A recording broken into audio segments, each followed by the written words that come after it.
Hello, everybody. Lori from Real Cinema Therapy and Jen, the teacher. Hey, We are everybody. here. We are here with Coldwater episode 4. Jen has a bit of a cold. Actually, she's got the flu. Yeah, so, I've got the flu and I'm not feeling too well, guys. Sorry about that. I sound very nasally, but I'm gonna do the best I can to get through tonight. I'm not gonna talk too much. Lori will be taking care of it, but I am here and here we go. so Jen is going to take it easy while we do the live, but she will talk when she's able to. And we're probably going to make this a shorter stream tonight because of the fact that Jen's not feeling well. But anyway, let me just get this going here. Okay, second. Okay.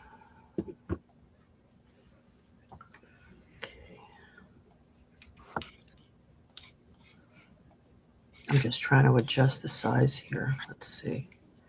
No worries. Looking at the chat. Hey, Samuel. Hey, Mike Vo. Hi, Corey. Hey, Kimberly. Thank you, Kimberly. I'm trying. I'm taking tons of medicine.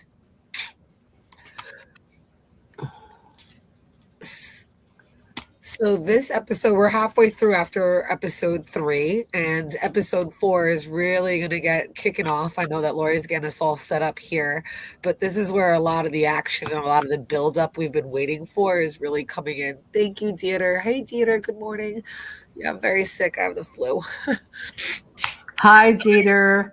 Hi, Kimberly, Samuel, Mike, Cool Hey, Nerd Swag. Kelly. We have a lot of people. Kelly, we got a lot of people here tonight. I'm just Yes. trying to adjust my screen because it's, I don't know why it's not bigger, the picture. This is weird. I don't understand. Oh, well, having these issues. Anyway, this is a big shot of Andrew Lincoln. So this is how the episode starts. We see he was sleeping. If we remember the way it ended the last episode, Tommy killed his cat. And John woke up and he saw his cat was dead, and John was very upset. So he finally fell back asleep. He probably was up like all night, like crying over the cat. So this episode starts now with John waking up because he hears his kids yelling for the cat. You know, the cat's name is Harley Quinn. Harley Quinn. And they're saying, Harley Quinn, where are you, Harley Quinn? And then we see the kids, they're looking for him. They don't know where he is. And they're kind of upset, you know, they can't understand where their cat is. And they keep walking around. And then they go up the driveway and Tommy comes up behind them. And Tommy has, look at those shears in his hand. Wow. I know, it's so sinister that he's walking, hiding like he's hunting them. That's what it looks like. Like he's like a large cat himself, like sneaking up on his prey. Mm-hmm. Yeah, he's like hunting them. It's kind of freaky in a way, you know. And you know, you wonder what he's going to say to the kids, right? Right. And they don't even know he's there, you know. They're just like oblivious. But anyway, John sees the cat because he's worried that the kids saw the cat, you know. So he finds the cat hidden. I guess he put it there. He probably put it there during the night. We see the cat is dead. Yeah, because he's sleeping in the tent, remember? Yeah, right. We didn't see him go back in the tent, but we assume that's what he did, right? We assume he went back, right?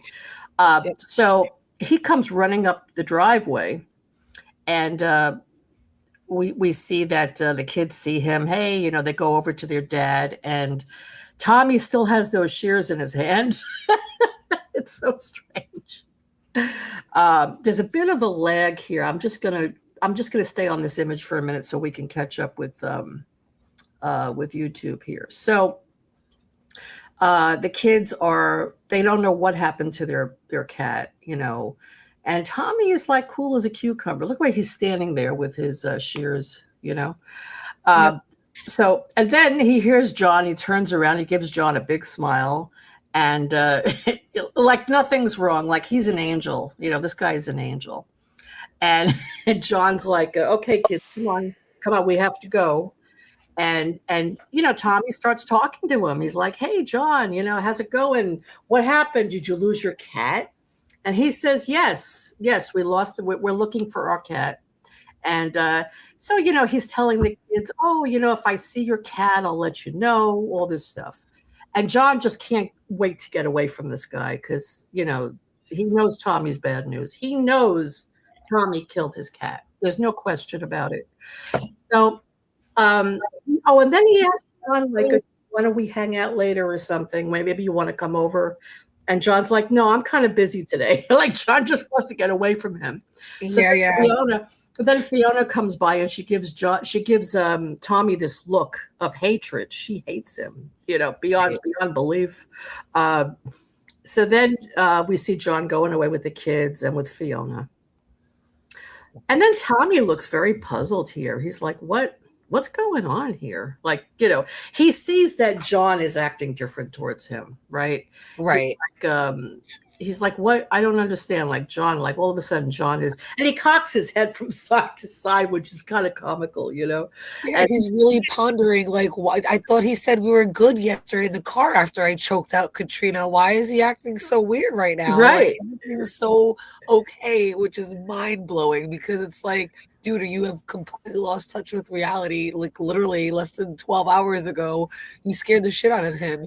And here he is looking at him like supposed to be a normal day. Right, exactly. And he's just like cocking his head side to side, like he's processing. Wow, what's going on here? It's so weird. Right. So then, it's almost like he's trying to figure out if Fiona got to John or if John is figuring this on his own. I think that's the other thing. He's looking at Fiona because he knows Fiona hates him. Yes. I think you're right. I agree with you. Oh, so this is Nibbles and Purrs. These were like little snacks, little treats that they give the cat. So the kids were holding this box. They said, Harley, could we have a biscuit for you? So a little biscuit. It says salmon flavor. Anyway, so Fiona throws this at John. She just like thrusts it at him. She's furious with him from last night. She's furious with him that, he went out with Tommy. And he left her alone with their guest from England. And she doesn't know about the cat yet. She has no idea. But she's angry at John from last night. So John says, well, where is Pippa and Jez? Where are they? And she says, oh, they left. They went back to England. What, you think they're going to hang out here after what happened, right? So she's furious at him. And so then we see that, then she tells John to take the kids to the play park. That she's not going, and that he should meet up with the father of one of the kids there. So then the scene cuts to Tommy looking out the window, and he sees that John is driving away with the kids. And his Rebecca comes up to him, and, she's kind of pissed off at him. And she says, what happened last night, and, I forgot exactly. I know that they talked about the cat. She said, why did you kill the cat? And he said, well, it was a male cat. It was okay. Like he's making a joke. Well, he turns around to her and he's like, how did you know?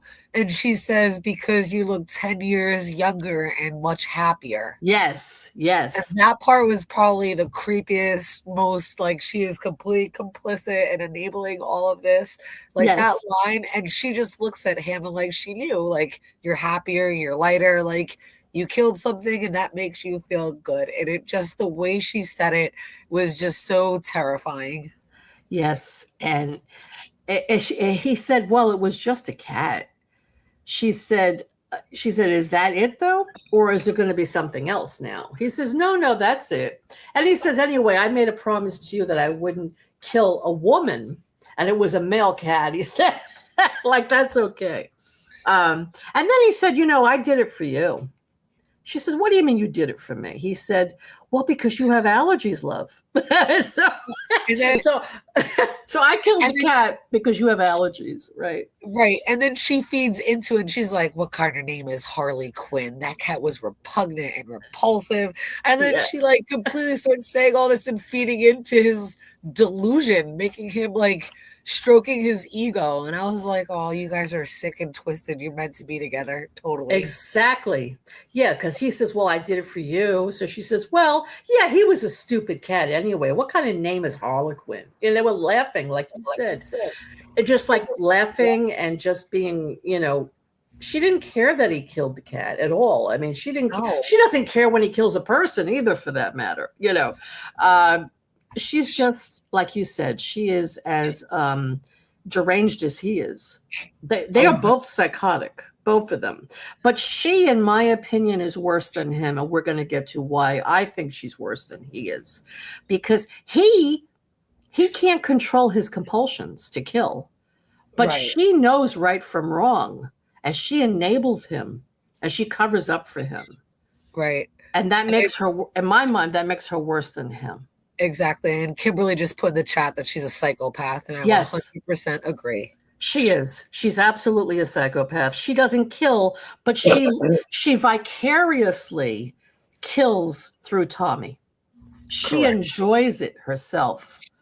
It excites them. And we see later on in the episode, after that whole scene with the hot tub, they're like dancing, and I called that the psychopathy dance. They're basically just dancing. Yep. They're having a great time. So the kids are coming. And so Maura Jane says to Cameron, okay, Cameron, big smile. Tell Dad you love him. Give Dad a hug, right? So they open the door, and look at the look on Tommy's face. Tommy's like, I don't even want to be here. That's the look he's got on his face. Right. It actually mirrored, because wasn't she telling Tommy, she was like, put a smile on your face, look up, be straight. Like the two of them were literally dictating how each of their male counterparts should act. Right. So Tommy's looking down, and then Cameron comes closer to him, and he says, I love you, Dad. And he goes to hug Tommy, and Tommy thinks he's attacking him. That was such a weird scene. Tommy's like ready to fight him.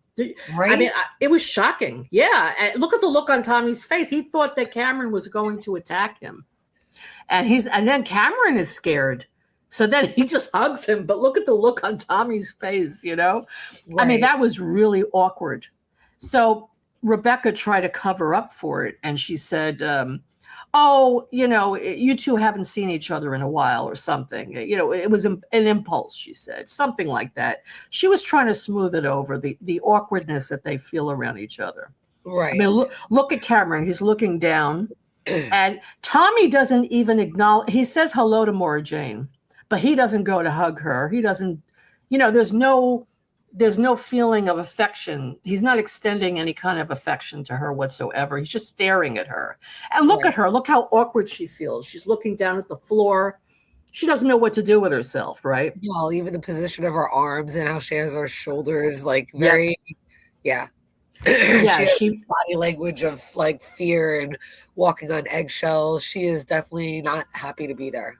No, if anything, she looks like she wants to curl up into a ball and get as far away as she can from him.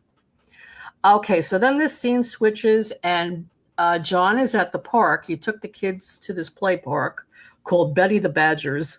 That's cute. And he's with another father. He's with another adult, the father of one of the kids. And the kids are playing together, So this guy is asking him, so John, how do you like living in Scotland? It must be very different from England, right? And John says, please, I don't really want to talk right now. I have a bit of a headache. And then all of a sudden, John's nose starts bleeding. And this is from where Tommy hit him, where he cut him. So the cut is the wound opened up again. So the parent says, hey, you're bleeding. You got a nosebleed there. So John's like, oh, and he takes a handkerchief out and he puts his head back, And then we see Angus's father, Nathan, follow John. And he's watching John from the car. Right.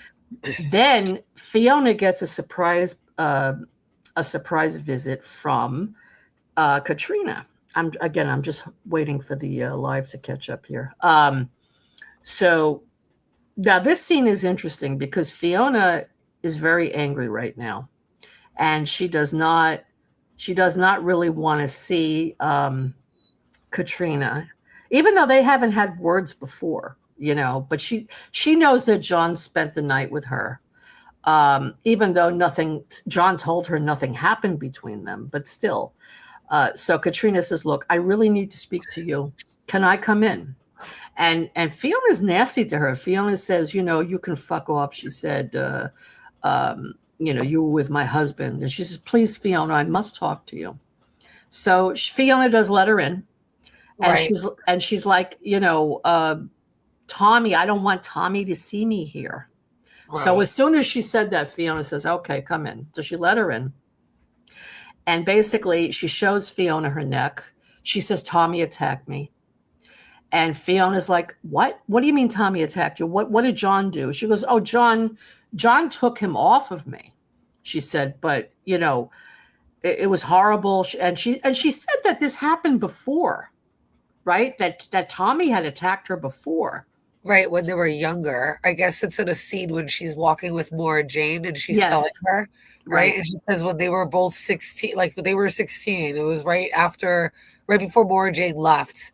He right. attacked her and she thought that he was coming back to finish the job, right? Right, exactly. So, but we don't know this at this moment, And I'm saying to myself, why didn't she leave Coldwater when he attacked her the first time, right? But she's Right. still there. So Fiona, of course, is very upset. She says, "I believe you because I know Tommy is capable. I know the way he is." And Katrina was like, "Look, you have to tell John to stay away from Tommy because John is better than that." And so you could see that Fiona feels sorry for Katrina. She sees Katrina really has gone through a lot with Tommy, right? So then Katrina leaves. Then the scene switches to Rebecca and Maura Jane, and they're preparing dinner. And Maura Jane starts telling Rebecca that she's in therapy. Or no, she says, I'm seeing a therapist. So she says, oh, are you seeing a therapist? You mean like in a romantic way, or you're seeing a therapist? So she I, says, no, I'm seeing a therapist. And she says, oh, what about? And she says, well, I want to talk about my childhood and things like that. And then you could see Rebecca's face. She makes this face like, oh, damn, she's going to be talking about her childhood. That's not good. right. So we know a lot of stuff happened in her childhood, but we don't know exactly what happened. So then basically she asked Rebecca, do I have any of my toys here? Are there any toys of mine? And Rebecca says, why? Why are you asking about your toys? She says, well, it's from my childhood. I'd like to see some of the things I used to have. And she says, well, they're probably in the basement somewhere. So they have a nice little conversation. Then the scene switches, and Tommy is in the car, and I think he's texting John, right? So the text Right. says, "Thanks for coming tonight. It would be great to see you at the Bible group again." That's what Tommy texted John, I guess, a couple of days earlier. And John said, "Thanks. It was great to meet you all. I'll let you know." I'll let you know if I'm going to come back. Then on Tuesday, it says, so where are you? Fiona's starting to get suspicious. That was the night, I guess, when he was with Katrina, Right. right? And then John actually wrote him back and said, can I come and meet you? I want to explain last night. Now, I was wondering, what is he referring to? Is he referring to the night when he was with Katrina? Or is he referring to last night when they were with Katrina's house? What I is he think that referring to? I think that that's referring because Tommy's typing that, so that refers to Katrina, like him choking out Katrina. He's trying to explain why he choked out Katrina. No, this is John. John typed that. John typed that. Oh, then that would be Right, because take a look. In blue, the blue is what Tommy typed. The white is what John has typed. But then again, maybe he didn't send it yet. Yeah, I'm a little confused. Can I come and meet you? I want to explain last night. Is that coming from Tommy? yeah. He's physically typing that in. He hasn't sent that Okay. message yet. Okay, okay, then that's what it is. All right. So he's trying to like make up for what happened last night. He's afraid that John's going to turn him in, that he's going Right. to, basically he's afraid. So he wants to make Yes. sure John doesn't do anything. Okay, so then we see that Tommy is looking at something behind him, and we see Cameron is actually, oops, one second. What happened here? Don't tell me I'm having this issue with my computer again. One second. I'm sorry. I'm just trying to find where we were. Oh, gee. Hold on. It did that to me last night too on the school spirit stream. For some reason, it just like booted me off. Yeah, because we're having, for those of you outside of New York, we're having some internet issues here. And Where the I think, sub-zero temperatures are affecting the cables. yeah, something is wrong. So I have to, okay, so I'm going to stop sharing for a moment, and I'm going to have to reboot this. One second. Okay, so Jen, just talk for a second, and No let's see. problem. I'm just going to catch up in the chat. So Yeah, let's see what the chat has to say. So Mike Vo his wife seems to be more. I guess I'm not sure what he's talking about that in the next episode. Kimberly mentions she might not have had the resources to leave. I believe she's talking about Katrina, like after Tommy had attacked her the first time. Um, yeah, I would definitely agree with that. She probably did not have the resources. Like Maura Jane obviously had the resources to leave under the guise of whatever it is that she left. Even if she got kicked out of the house, she still had resources because she made it, where Katrina kind of didn't or wasn't able to leave. right. And then Mike Vosel says capable of connecting with others, but she chooses to be evil. I believe he's talking about Rebecca. Please tell me if I'm wrong, but I 100% agree. Rebecca is able to connect with a lot of people and kind of really read and see through people. And because of that, she's easy. Sorry, it comes easy to her to manipulate people, right? Because she kind Yes, of really gets a good read on them. And you're right, she chooses evil. This is not a place that she's been forced into. She has had the discernment to know between the right and wrong, and she likes the thrill of whatever that evilness is. She likes hmm, that bad side.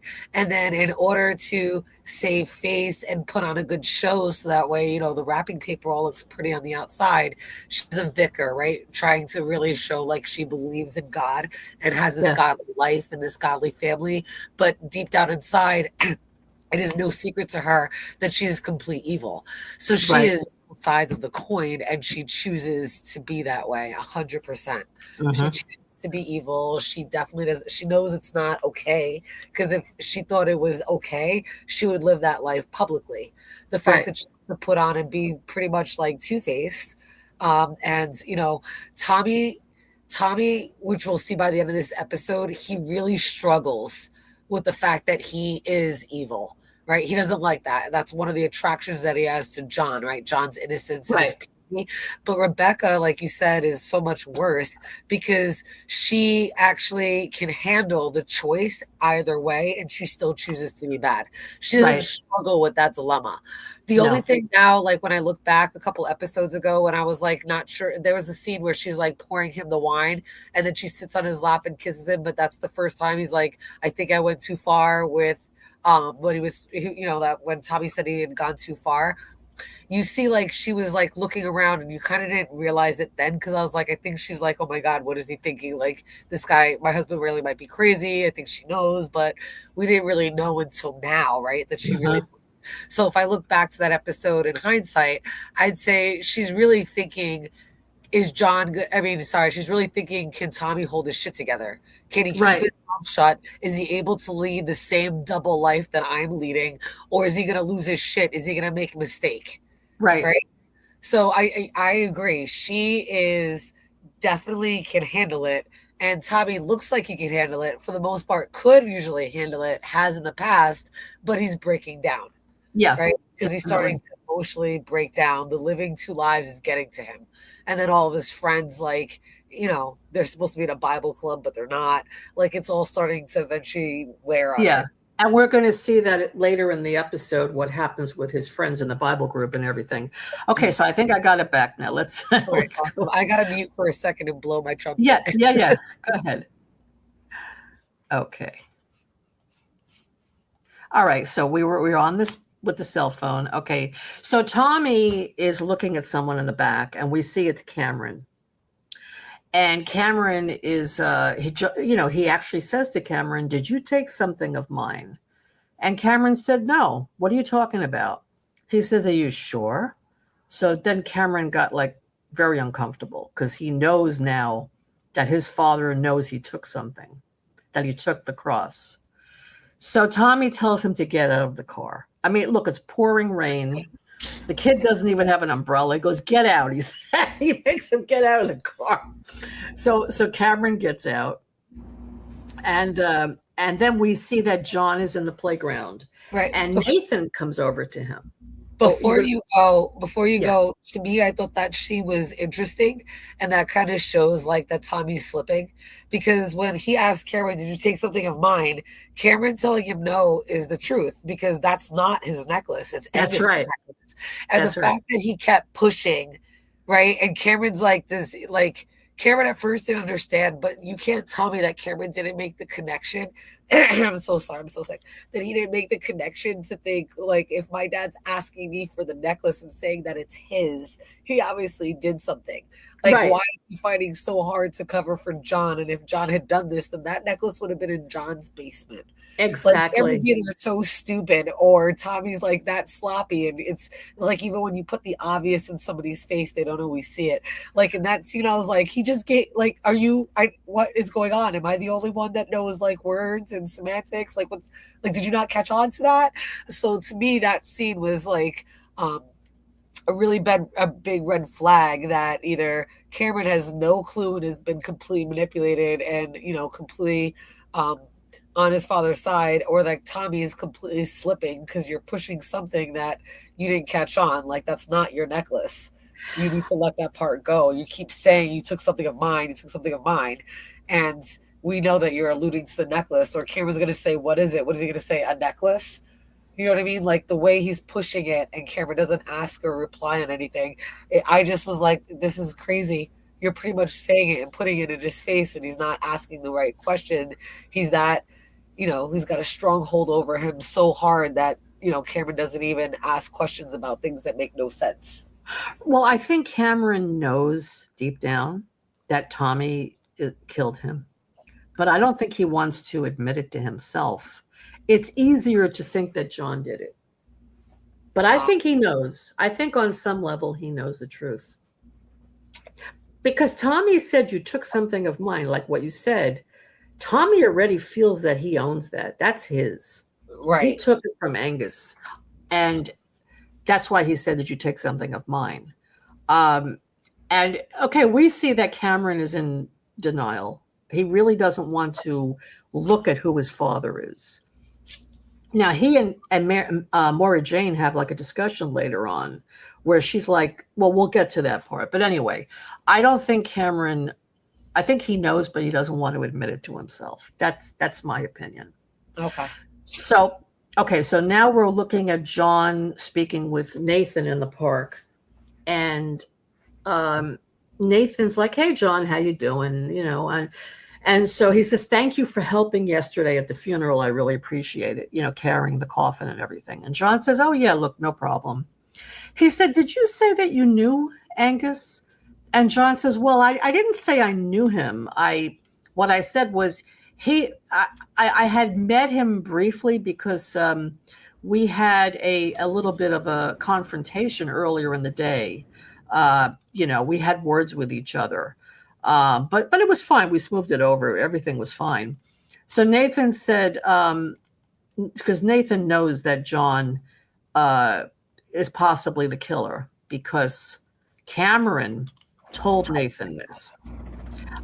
So basically, finally, he gets John to admit it. He says, "You were in the park that night. You like to run at night. And there's a witness that said they saw you with blood on your face. Blood from my boy." So John was like, "Listen, Nathan, I have to speak to my wife." He says, "John, you need to come with me to the police and tell them that you had words with my son that day." And John says, "Okay, look, let me talk to my wife first, and then I'll come with you." He says, John, if you don't meet me in the morning, I'm going by myself. So John knows now he can't hide from this anymore. That, Right. that Nathan is suspicious of him. So they're just having a little talk. And this is where he tells him, he says, I'm going to the police with or without you. And look at John. Look how terrified he is. That look on his face. He's like, oh no, please, I got to talk to Fiona first, And then Tommy's in the car. And Tommy's watching this whole thing unfold. So, Yeah, Tommy there's sees spying going on in this town, man. There's what? There's a lot of spying going on in this town. This is like the second time we've seen Tommy like spying on John, and then we saw Nathan spying on Yeah. on. There's a lot of like these characters are pretty shady. They just watch each other do weird shit. Yeah, it's true that they have Like it's yeah, you're right about that. Yeah, there's and like Cameron, the way he watches Katrina, right? Yeah, that's the other one, the way he watches Katrina on very much more of a stalker, obsessive level. Yes, yes. He came in her house. Remember, she comes in later and he's there. It's like, what's going on? So anyway, so Tommy's watching, and then we see John gets home with the kids, and he's rehearsing to himself, okay, I got to tell Fiona. I got to tell Fiona that I killed Angus.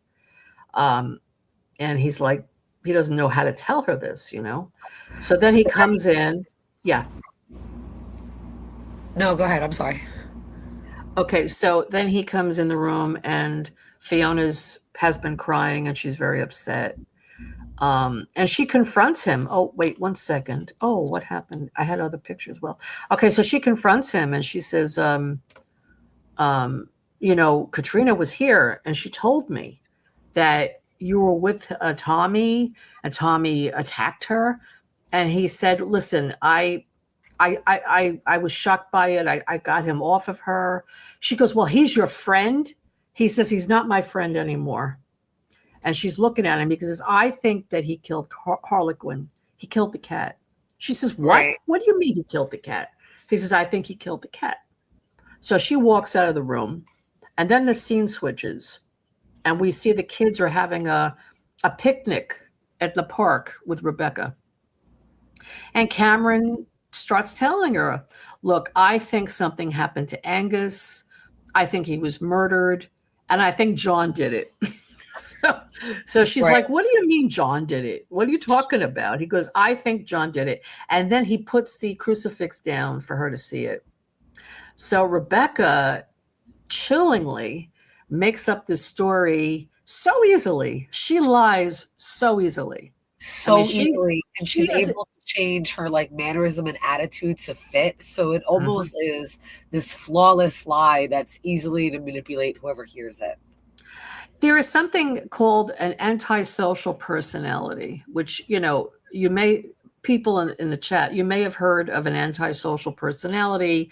It's a person who is a psychopath, who has no empathy, and they're able to do anything to please themselves. They'll lie, they'll cheat, they'll steal, anything. They have no regard for other people. So to me, this is who she is. She is an antisocial personality disorder. She has that disorder. She can lie like unbelievable.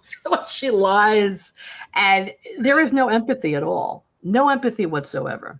No. So what does she do? She makes up a story, and she says, oh, well, you guys don't know this, but Tommy was very close to Angus.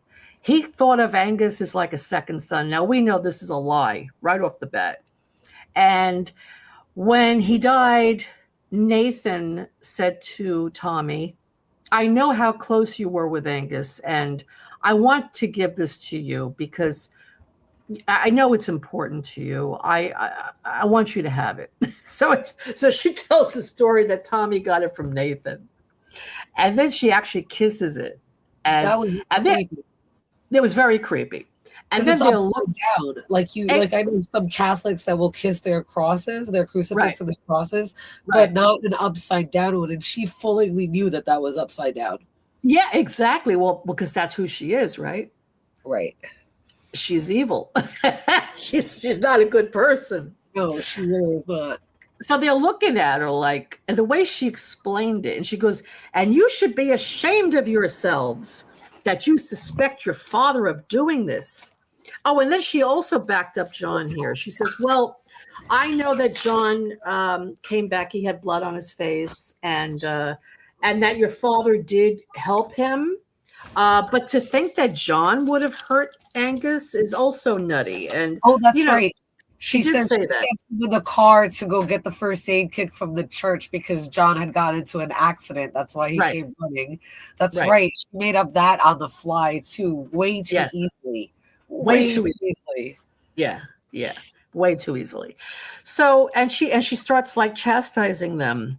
You know, how dare you think that about your father? And it's a terrible thing that you said, and blah blah. And then she says, "Well, I'm very upset," and she walks away from them. so, so they're both like thinking, "Oh my God, what happened here?" You know, this look on her. Oh, here's where she kisses it. Yeah, it was very weird, Yeah. And she very takes it creepy. with her. She gets up, walks away after she gives them like these death stares with like daggers in her eyes. And like just to sell the story, like really drive the point home. And Very it's all dramatic. bullshit lie. She's so dramatic. I'm like, Yeah, wow. It's conniving. yeah, yeah, yeah. Definitely. Look at So the picture now of them. They're like, sorry, you can go on, but like just looking at them before, they look so sad. Like she just demolished them. she demolished them. And especially Maura Jane, look at her. I mean, she looks horrified, you know. Traumatized. Cameron is like, Cameron's just like reflecting, but Maura Jane looks horrified. Well, she hasn't Uh, really dealt with this in 10 years, right? Because she's been that's away. right. Edward is like Right. blowing it off. He's like, just another day, mom, flipping out on us. No big deal. That's right. Exactly. He's used to it. Right. So we see Angus's grave, and Nathan is there visiting his son. Of course, and who's watching him? We know Tommy was watching him, right? Because it looks like somebody's watching him, right? He's at the grave, and you can see Oh, like yeah. Another stalker moment. a Another stalker, stalker moment. another stalker moment. So Nathan's trying to start his car, and it doesn't start. So Tommy knocks on the window, and Nathan's like, "Oh, my car isn't working." So Tommy says, "Oh, you need a hand? I could help you." So, so basically, he says, "Just pop the hood." So he pretends that he's looking at the car, and of course he's not. He doesn't. He's because he is He's the the one that one that disabled it. sabotaged it, right? Exactly. He's such a liar. He's another manipulating, conniving person. He pops Yes, the hood. He looks under it. He moves his hand around so that you can see the reflection of the windshield, like he did something. And then he, like, in the most like villainous, sneaky way, like looks around to make sure no one's like, there. Oh my God! He does it.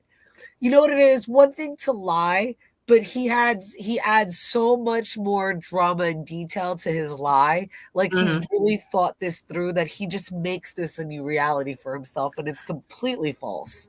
Exactly. So does Rebecca. Absolutely. Yep, they're two of a kind, two psychopaths. There's no question about it. So he tells Nathan, "Oh, I don't think I could fix it, but I can give you a lift wherever you're going." And Nathan's like, "Well, no, it's okay." He says, "No problem. I'll give you a lift." Look at that face, this angel face on him. Right? Yeah, note to self, if somebody insists on you going with them and you're like, no, I'm fine, and they keep insisting, like after the second or third time, know they're trying to murder you. That should be a standard. Like all true crime believers, like obviously you should know this. Like if somebody's being insistent, oh no, you come with me.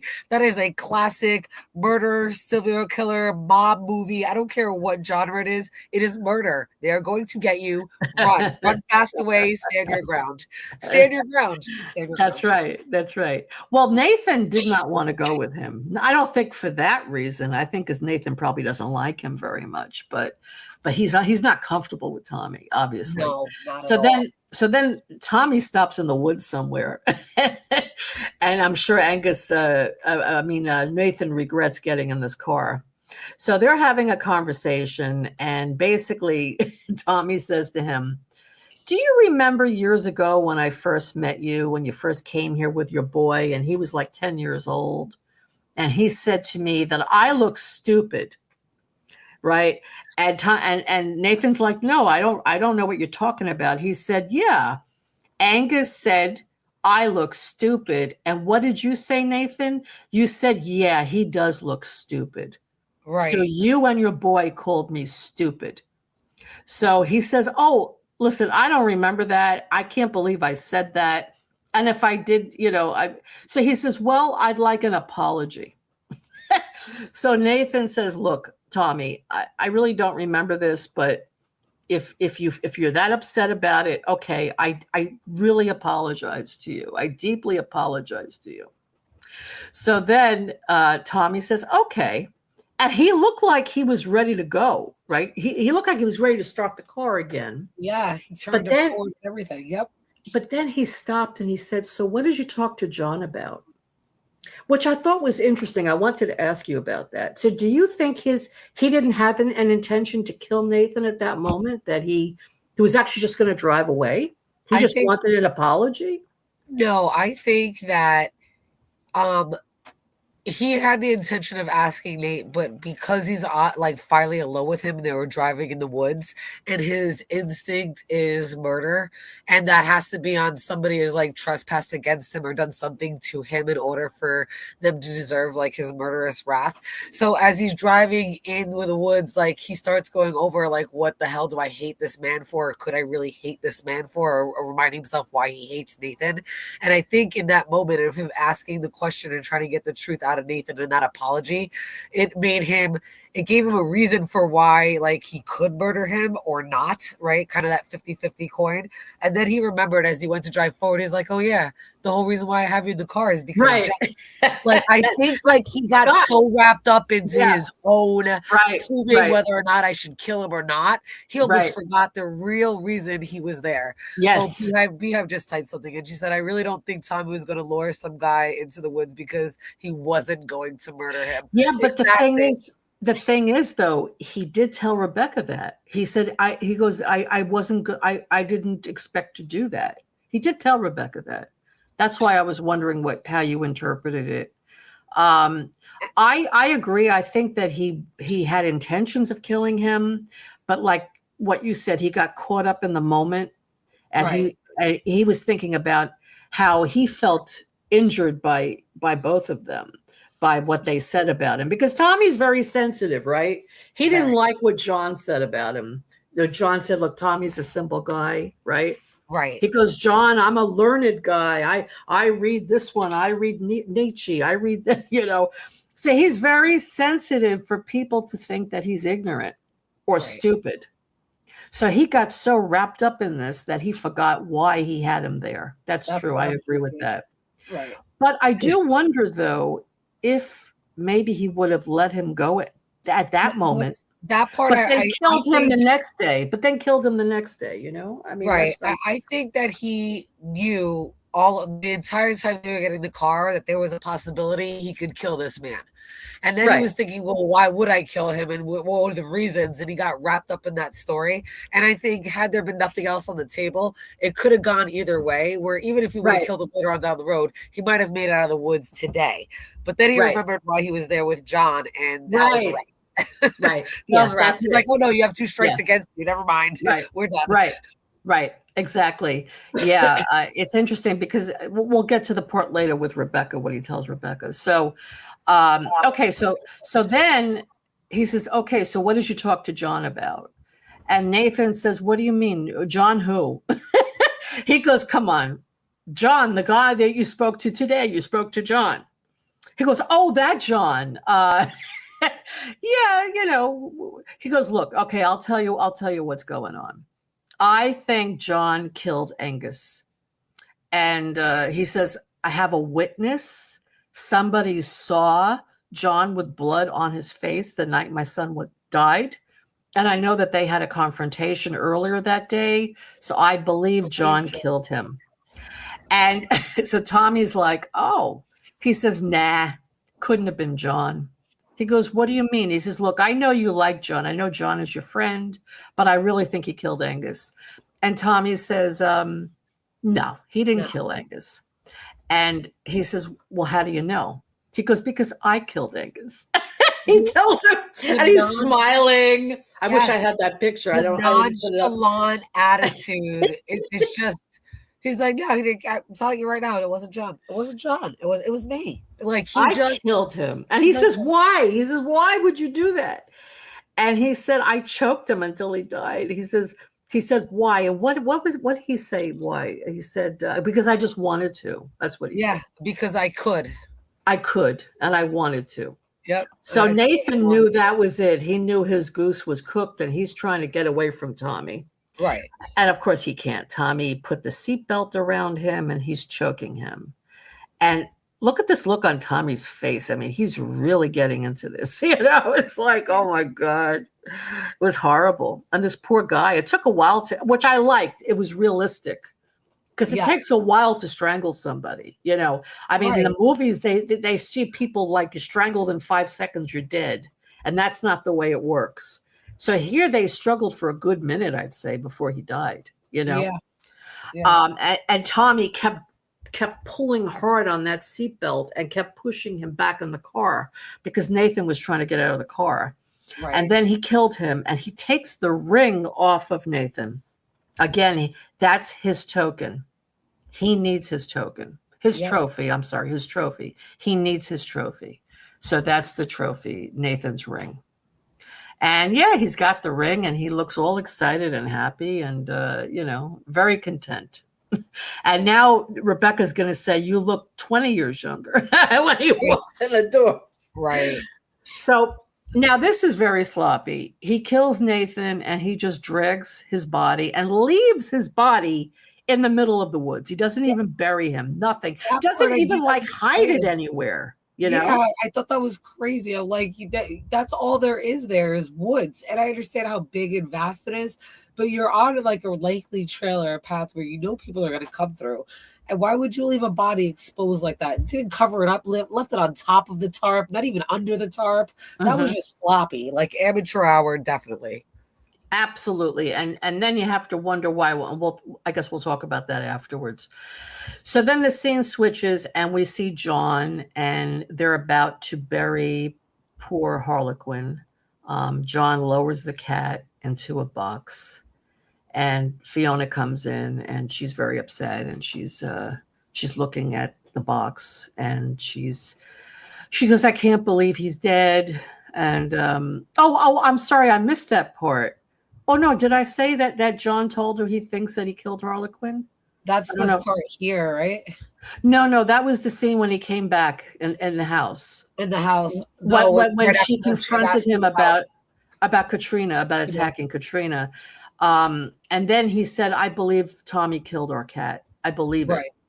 So yeah, I don't know if I mentioned it. But anyway, okay, so she knows the cat's dead, and he said we're gonna have like a little funeral for the cat. And that we have to get the kids together and tell them.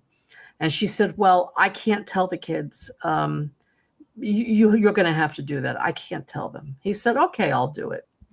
So, okay, 1 second. So let me refresh this. Don't tell me again this happened again. 1 second. Okay, I got to refresh it again. All righty. Yeah, I think I don't know what it is. It's the weather here is really bad. I don't know. My internet's been acting up all day. Hold on. Right. Yeah. But you want to look in the chat and see what people are saying? Let's see.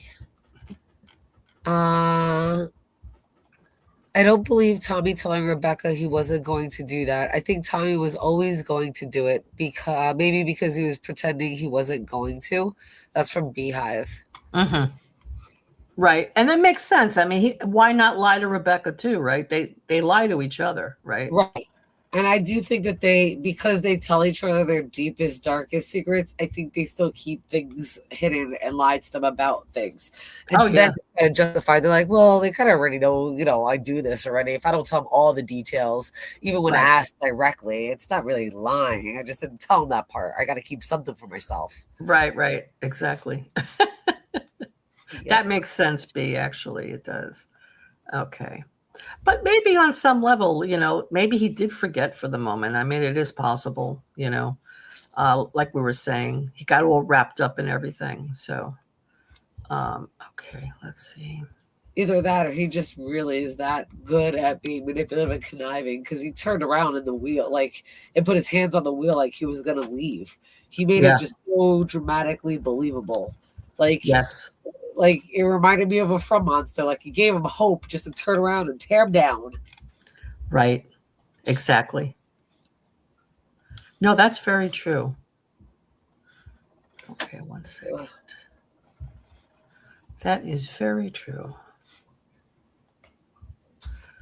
So now that Rebecca, what was I going to say? I almost just lost my train of thought. I'm sorry. Um, oh, so how? Well, I know we've watched and know what's going to happen, but it's quite interesting to see um, how Rebecca handles Cameron and what Cameron thinks of his father.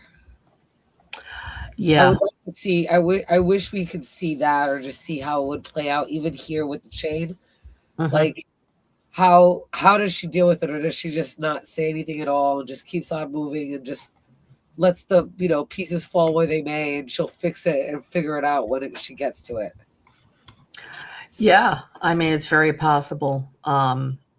You do see, I do think on some level Cameron knows. I just don't think he wants to admit it to himself. I think I mean, how do you admit to yourself that your father is a killer? I mean, that's not an easy thing. Yeah, and you can't really do that unless you totally accept that your father or mother really aren't part of the makeup of who you are. Right. And I think that's the hardest part to confront, is because if that's his father and he believes that is literally 50% of his DNA, that makes him him, are those elements in him? Will he have those tendencies, which I think we talked about before in previous episodes, that Rebecca looked like she was testing Cameron for those, like, Hmm. just to see if he would go after Fiona, if he liked, if he had killed other animals or things. Like, she's just testing to see, because I'm sure she's under the impression too they share genes, Hmm. so it might be coded in the DNA to have this serial killer appetite. Right. Yeah. Yeah. It's really something. I don't know, but then the question is, do we think Cameron is a serial killer himself? Do you think he could be? Do you think he's what do we think about him? Right. Um, I think that a lot of us have that tendencies, including Cameron, and I think it takes a lot of self control, and you need to really know the right or wrong of it. So when I say that everybody has that capability and tendencies, you see how Rebecca and Tommy are very different on how they handle it, and one Hmm. can actually take certain things and other people can't. I think Right. that's really based on the personality. I think we're all capable of it, but what are the things that really make us and not break us? So I don't think Cameron, at this point, I think he would just be a replica of Tommy. Like, even if he can handle it now, I think eventually it would crack him. Hmm. Where, like, Rebecca has this fortitude about herself that is definitely at this point superior to Tommy's and Cameron's. At Hmm. least that's what we're seeing so far. I'm not sure if she would break or how it would break her. She's also not the one's getting her hands dirty in all of this. She's just complicit and acknowledges it all and even maybe directs it all, but she doesn't get her hands dirty with any of it, which also has a huge part in how that affects you. Hmm. So I think that's another reason why she can be so hardened and deal with it, or not crack apart the way Tommy we see slowly unraveling. Do you think that she became a vicar as a way of finding absolution, finding that God would forgive her for enabling Tommy? I think that's always been in the back of her head, absolutely. But I think Hmm. because of that being the need to cover everything up and be a good look so they could get away with what they were doing, I think Hmm. that's really the reason. Like, I think it's a double edged sword for her. It's a good cover up for the family, and in the long run, because she does have that knowledge of the Bible and God, she's gonna look to that. Well, if I say I'm sorry and get forgiveness at the very end, I'll be forgiven. Hmm. I can get So away it's a with doing cover. this. It's a cover for Tommy, right? Right. Um, and That she it also provided. it also is about Tommy finding absolution also, right? So it's a cover for him, and it's Right. also hoping that God forgives him and Right. helps him. And for her, it's the same thing. It's a cover for her also, because what is she doing, right? She's what's her role, right? So Right. if she's not a vicar, if she's not a good church going person, and she's living with a serial killer, and she's not turning him in, right? What does Right. that say about her? She's definitely an accomplice. I But agree. if she's in the church and she's trying to be good, of course she's an accomplice either way, right? But in Right. her mind, she thinks it's okay because she's in the church. Right. That's She how thinks she she get away with justifies it. it. They will look at her. Exactly. Right. They'll say, oh, Rebecca's a good person. She's a vicar. And if Tommy ever did get caught, that is her alibi. Right. That's Right. her protection. Oh, she's a vicar in the church. She didn't know what was going on. Oh, of Right. course not. Tommy's the killer. She's a good person. She's a vicar, right? So it actually is very convenient for her on many levels to be active in the church. And it's it's really, again, it's diabolical. It's about her personality. It's about how she fools people. And she's very good at fooling people. She's very good at lying. She could be very sweet when she wants to be. She can act like she really cares about people. Like when the kids came over, she goes, "Oh, Auntie Rebecca's going to give you some sweets," and trying to charm the kids. I mean, she's very good at charming people. Right. But we see in this episode, and then in the next episode, she shows who she really is. And she's one scary lady. Yes. Agreed. She, I mean, remember the scene where she grabs his face? Yes. It reminded me of From, like with the man in yellow, the way you grab Red and Jim's yellow. throat. Yeah. She grabbed his face with her fingers, and you could see her fingernails. Her nail polish is blue, like this light blue, and she grabs his face in such an evil way, and it just really struck me. Again, with the nail polish, also, it was like here is this feminine woman who just grabs him like she can just cut his throat open. It was just Right. it's like in that moment you saw she could kill. I guess that's what I'm trying to say. In that Yes. moment, you could see it. She wanted to kill him in that moment. And to me, she's worse than him. She's diabolical. There's no question about it. And that becomes more apparent as the story goes on. We see more things that she does, and it's pretty scary. That's all I can say. She does scare me, no question about it. What do you think about that? What I just said?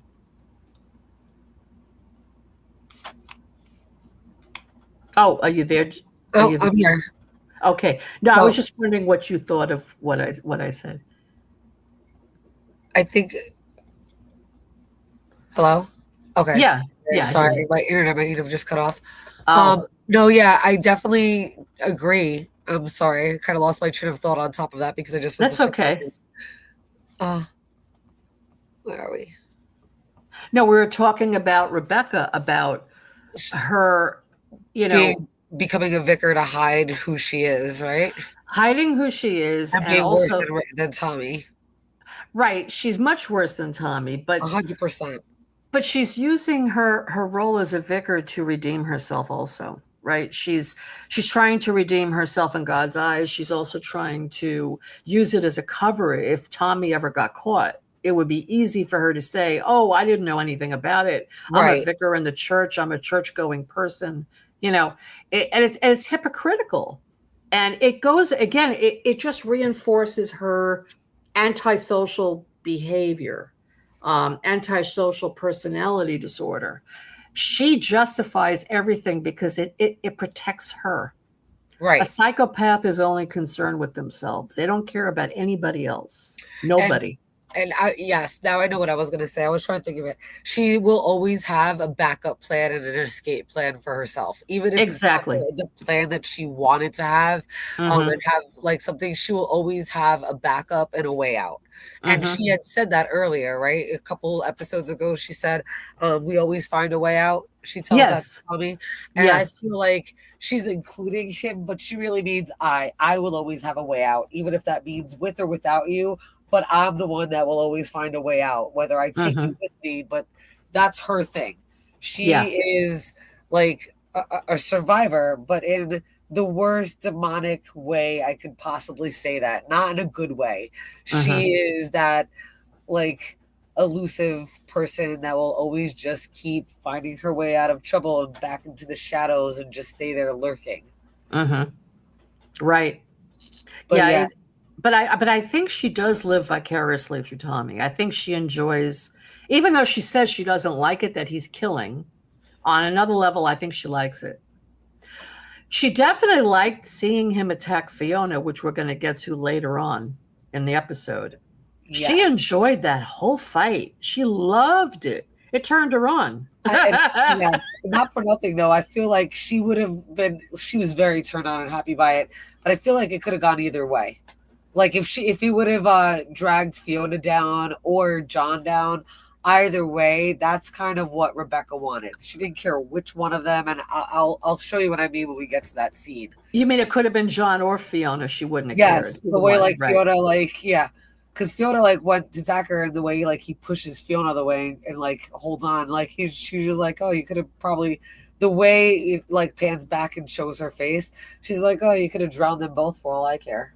Like Right. that's Oh, definitely yeah. her attitude. Yeah, she's like, you could take them both out, and she Yeah. doesn't want them completely taken out, but she definitely wants like her muscles flexed on them so that this doesn't continue, and it definitely got her off. Right. Oh, Scarlett's asking. Scarlett says, "I hope you feel better, Jen," in the Thank you, chat. Scarlett. Hi, Thank you. Scarlett. Thank you. I'm still sick. I stayed home today. I had a fever and flu, so and I just took a bunch more medicine, but I'm still really congested. Really Mhm. congested. Right. And yeah, so but you'll feel better soon, Jen. You'll take care of yourself. You'll feel better. Absolutely. But anyway, yes, Scarlett, this is a good show. You should watch it. I keep telling her that. Okay, so we're back now. So we're going to start again. Here we go. All righty. Um, Okay.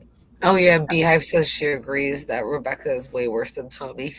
Oh, She's yeah. spot on, 100% with you. Yeah.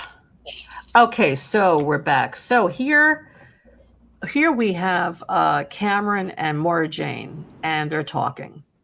And basically, she says, "Look, mom is a good person. We have to believe what she's saying." And Cameron doesn't buy it though. You know, Right. Cameron doesn't buy it. He says, "No, no, she's believing it because John got to her." He doesn't let up on John. Poor John. From the moment he met John, he hated John. What does John have to do with anything, right? It doesn't make any Right. sense. That should show you how delusional he is. Like he He's can't wrap like his head around that it's just his parents, has nothing to do with these neighbors.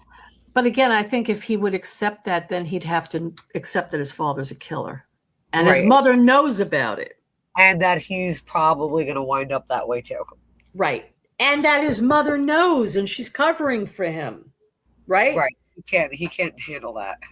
No, well, how many kids could, especially someone his age, right? That's true. That's hard. Okay, so this scene is really interesting. So Rebecca is waiting for Tommy to come back. And look at the way she's standing. She's standing like she's ready for a fight, right? She's got her Yep. hands on her hips and she's like, okay. And she's ready for him. And then Tommy comes through the door and he tries to kiss her. And she's like, so tell me what's going on now. I want to know what's happening. Right. So basically, I'm just going to, okay. So she's sitting down. She says, you look, again, she goes, you look I see something happened. I see, you're looking good. He probably looks like 30 years younger now. And she goes, tell me what happened. He says, look, he said, I didn't mean for it to happen. He did say that to her. I didn't mean for it to happen, but it happened. And he tells her that he killed Nathan. And then she said, well, you buried the body, right? He said, no. She says, why didn't you bury the body? He said, well, I had to come back for Bible study groups, so I didn't have time. She was so angry with him. Yeah, and priorities. Where are your priorities? The Bible study group can be put off, postponed, canceled. The priority is not getting caught, right? Right. Like his priorities, he's lost sight of his priorities. Exactly. He lost sight of it. And she's really angry with him. He goes, okay, I'll go back tomorrow and I'll do it. Tomorrow will be okay. It's in the middle of the woods. Nobody's going to find it. I mean, that's pretty delusional of him, right? I mean, think about it. He's getting really sloppy. Right. He's actually very arrogant because he really thinks he won't be caught. He thinks he's smarter than everybody else. And that's probably because of how much time has gone by, right? Like if we're assuming that he killed Susie Bassett from 20 or 25 years ago. So knowing that he's killed that long ago and he's been so meticulous and on spot, now he's like, oh, well, no one's caught me. I had to go through all of that. Maybe I don't have to work so hard. No one's going to catch me anyways, right? Right, exactly. Yeah, so it's kind of sloppy. So here, Katrina comes home and who's waiting for her but Cameron? Another stalker. And she's like, and she screams in her house. Like, how the hell did he get in? I don't know. And she's like, what are you doing here? Look at her face. She's like, oh my God, what are you doing here? And he's a stalker. He's stalking her. So he tells her that he has nowhere to go, that his sister came back with him and that he doesn't want to sleep at home that night. And could he stay with her? She said, all right, you could stay on the couch. No funny business. She said, she's not interested in him that way, but he likes her. He would love to be with her, but she doesn't want him that way. So we go back to the Bible study group and Tommy's wearing a robe and he looks so excited, like he's ready, for his Bible study group. And they tell him, they actually confront him. And they said that, Tommy, you think we could start reading the Bible again? Because, we're kind of tired of these serial killer books. And Tommy's like, no. He goes, come on, let's go in the hot tub, he tells them. So he talks them into going in the hot tub. And there is this scene, I don't know if I have the picture here, where the therapist is holding the Bible in his hand. And he puts the Bible down on the table next to the Helter Skelter book and the Manson Killers. I thought that was a great visual. That is a great visual. Yeah, but I guess I don't have the shot. But anyway, so now they're in the hot tub. Tommy convinces them to go in the hot tub. But they really want to get back to studying the Bible. They said that. They were talking amongst themselves before Tommy got there.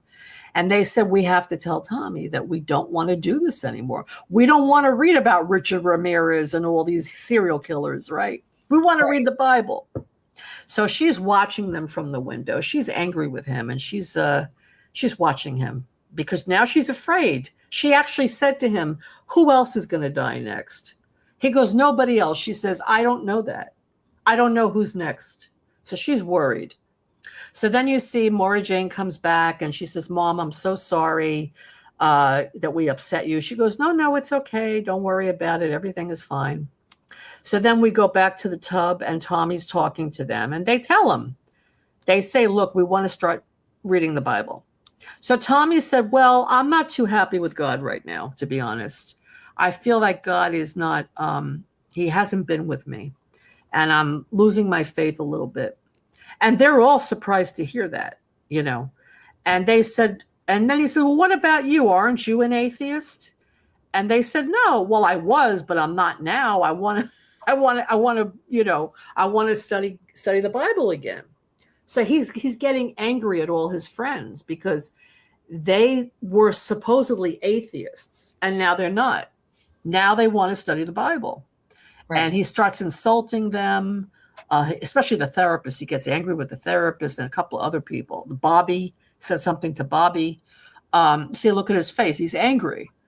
What do you mean you want to read the Bible? That's not fun. I want to read Richard Ramirez. So, okay, this was earlier. I was wondering where these shots were. This is when he tells her that Tommy killed the cat. And she's like, yes. What are you talking about? So let me just go through this. Yeah. So, yeah, I don't know how these got screwed up here. Okay. So let's see. Okay. I have to take this off again. Okay. Let's go through, read the chat again, Jen. No problem.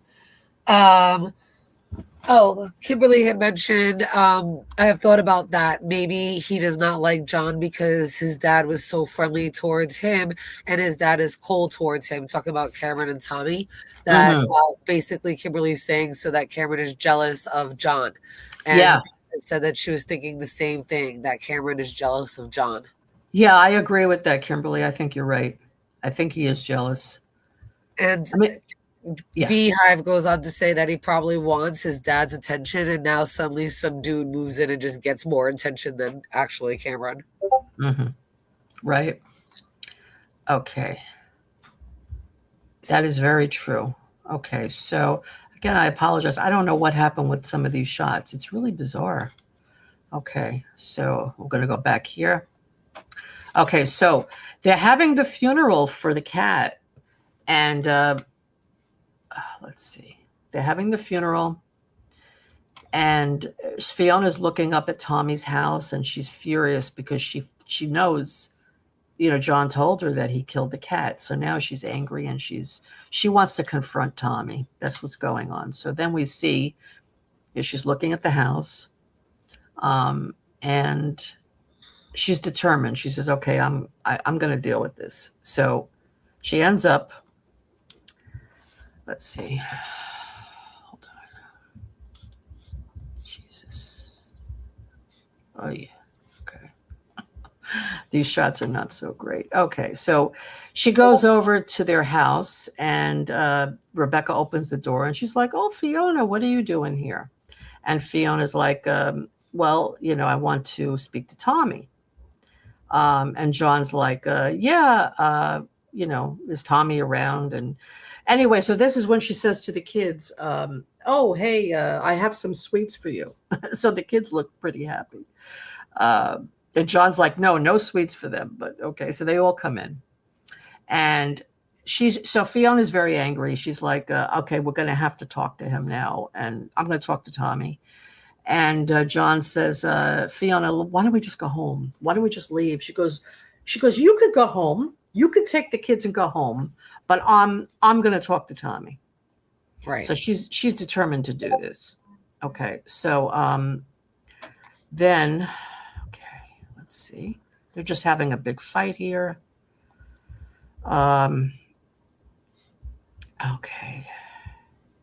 She's angry. She's going to talk to her. So basically, she comes in the kitchen.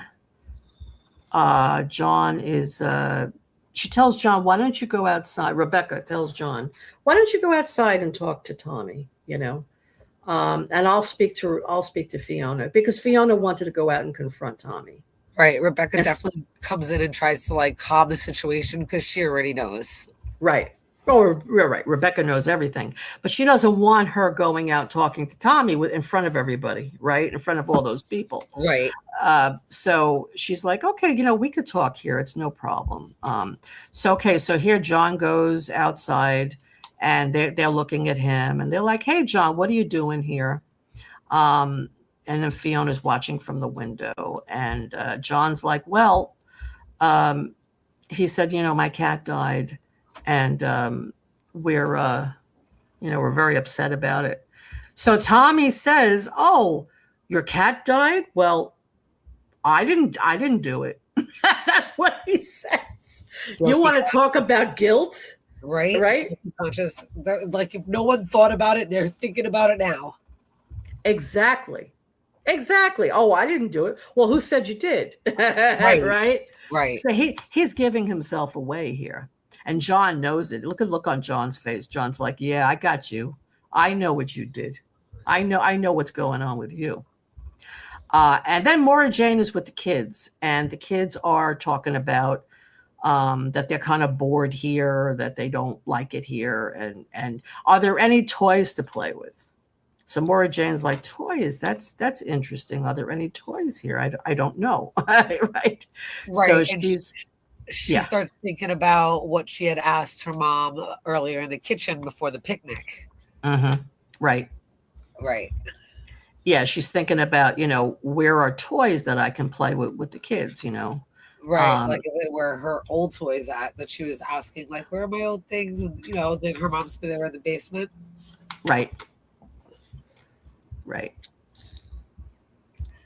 But then it was kind of stupid of what Tommy did. I mean, why would you move it from the shed, right, to the basement? Yeah, to the basement. I don't know why he bought it in the house. He should have left it where it was. I think he doesn't realize that he's the one that dropped it on the floor and Karen picked it up from the floor. I think he thinks that the box itself has been compromised and somebody went through it, even though that's not the case. Right. That's probably what he does think. Yeah, he doesn't know he dropped it on the floor. That's right. Okay, so Rebecca is fighting. She and Fiona are having an argument. Let's see. Maura Jane is in the basement. She's looking through the toys there so she can give the kids some toys. And then she discovers something. 1 second. Let me pull that up. Oh, wait a minute. Actually, I think the fight happens first. Yeah, hold on. Okay. Let's see, anything else in the chat?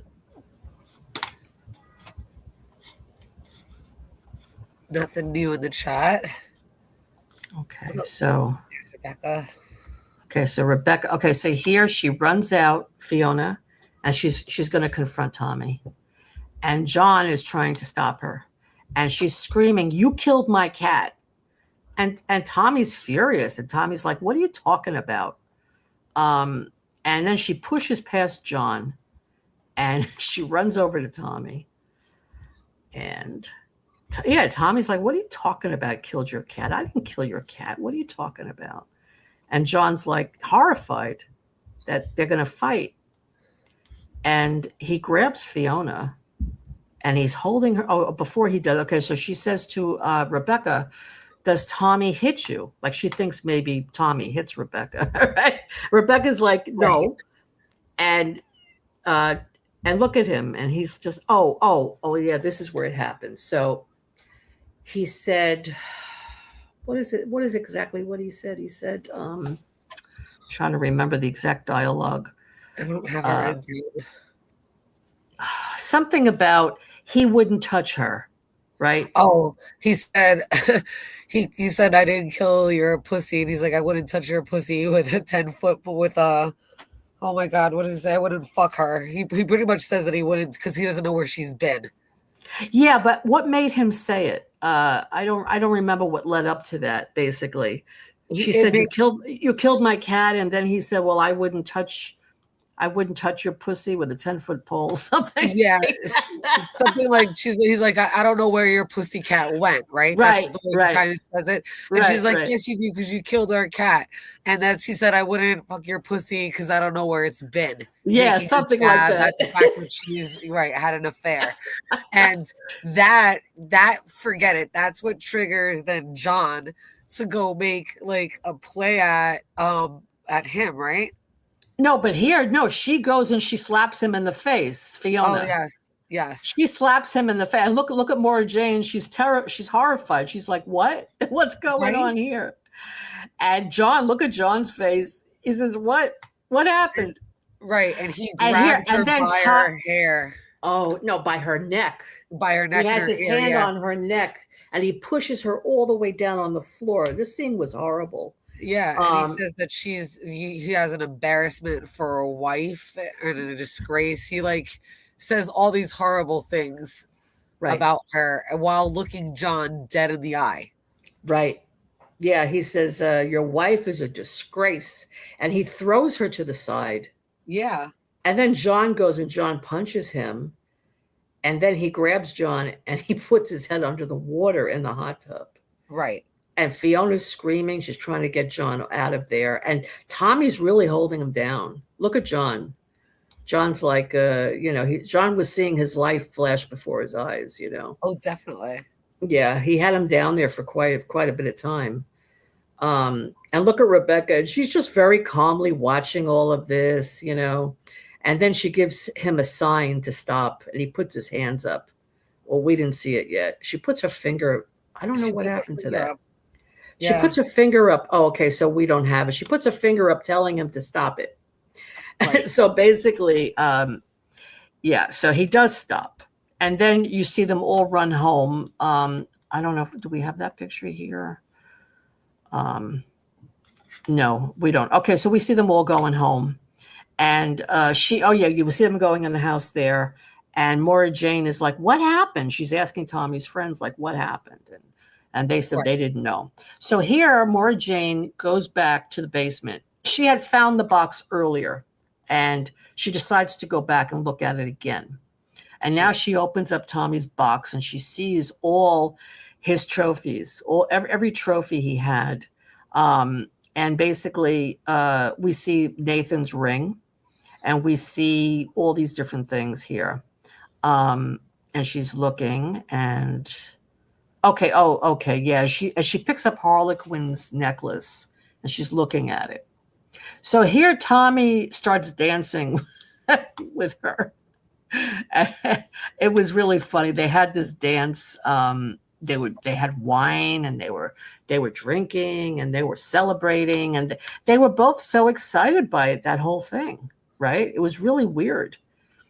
It really kind of was. She kind of was like so proud, like watching Tommy go in the house and like hug Rebecca, and she like rewarded him for listening to her and standing his ground and saying what he wanted to say towards Fiona and John.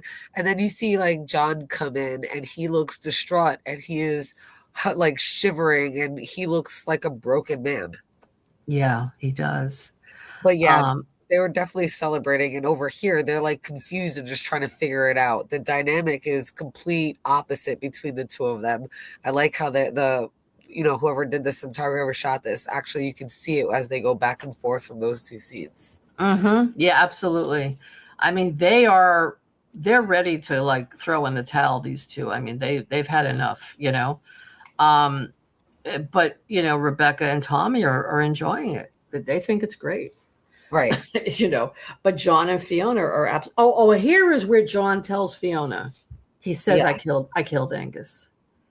And that's Yeah. how the episode ends, with John admitting this. I killed Angus. And I think he was just so broken. I think he was like, if I would have died, that would have been on my conscience. Like, I think it's because he literally had a coming to Jesus, I almost died moment by the hands of Tommy, he that did. he had to completely like cleanse and watch his soul and cathartically let out to her in this desperate, I can't even wait anymore way that he confesses. And she's almost like, she's shocked, but she's not shocked at the same time. Mm-hmm. Right. And of course, we see going forward what she has to say about all that. But for now, he's bearing his soul to her, because I agree with you. He thought he was going to die, and he needs to tell her what's going on. And earlier in the episode, another thing I forgot to mention, she said, I know there's something going on and you're not telling me. And he said, I can't tell you, because if I tell you, it will destroy everything we have. She said, well, we're pretty much there already. So you should just tell me what it is. So finally he tells her now, after everything that happened, I killed Angus. That's how the episode ends. So yeah, I mean, I thought this was really a great episode. I really liked it. I think a lot happened. I think we're seeing more the dynamic between John and Tommy, and especially between Rebecca and Tommy, what's going on with them. I think the show is very well done. I like the scripting, the storyline, the acting is great. The characters are really interesting, all of them. So yeah, I'm enjoying this. What about you?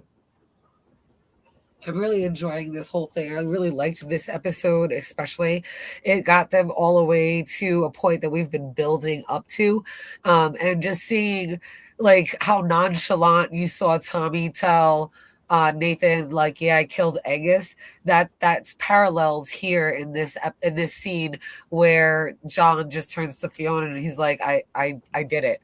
And they both come out and say what they have to say in this non-dramatic fashion. They just kind of just lay it on the line to whoever Hmm. they're saying it to for very different reasons, right? But Right. we've seen John and Fiona be very, very dramatic. So for him to have just kind of very flatly said it because like this is the way it is because he just experienced like this coming to Jesus moment where he almost died by the hand of Tommy. Like Yeah. so I like that it's built to there. I like that we've seen I mean, in a short amount of time, it hasn't been that long that they've been there, but we've seen how somebody can take interest in you, or you take interest in something, and it can easily manipulate and twist you. And if you don't have that discernment, it can completely consume you, right? And it would Right. just keep coming back for more. So I really like how we've built to this point, and seen all of that kind of unfold. It's really added a lot of depth and layers to the character and what's going on. Hmm. And then you have these very subtle, obvious, like crazy psychopathic moments that are like, you know, alarm bells and red flags going off.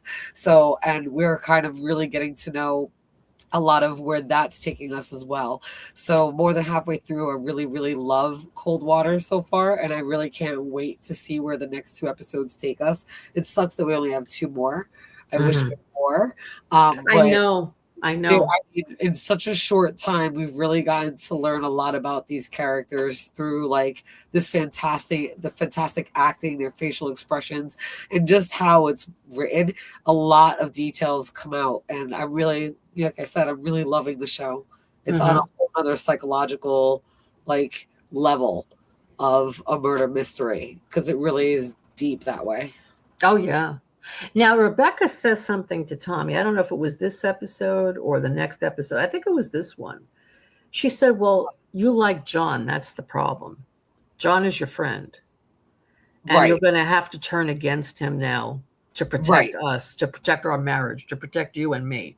right, Now, the question is, he says, I do like John. He says, but I also want to protect, I want to save us. right. So he likes John so much. Why does he like John so much? We've talked about how they are their redemption for each other, right? He Right. sees John as his redemption. But is John redeeming him? That's the question. And I don't think he is personally. No, but I think Tommy is helping John get in touch with his anger. That's for Yes, sure. 100%. And Tommy introduced religion to John. Yes, So, in that sense, he does redeem John. I agree that he does redeem John in that way. You're right because he brings him in sense, but I don't think that John is doing anything really for Tommy except for being an excuse for him to be his worst. Exactly. I think John's weakness makes Tommy feel stronger. Right. I It agree. gives it makes him feel powerful. Like this weak man needs me. And that makes me feel powerful. I agree. And that's kind of sad. That's a very sad situation. It almost feels like too because of the role that John plays in his life that Tommy knows about, like he's a stay-at-home mom pretty much. You know how like he has this pact with Rebecca not to hurt or kill any women. And Rebecca Yes. is not your typical woman that is, not your typical wife, the way she acts and what she does and with her beliefs. So, like watching watching John, Tommy watching John is almost like watching a male version of the ideal woman that he would want, right? A woman Uh-huh. that he can manipulate and control. He can't do that with Rebecca, and he No. can't really kill a woman. But John possesses this feminine like quality, right? Where he's easily manipulated, easy to give in, quite vulnerable, very emotional and dramatic for a man. Right. Right.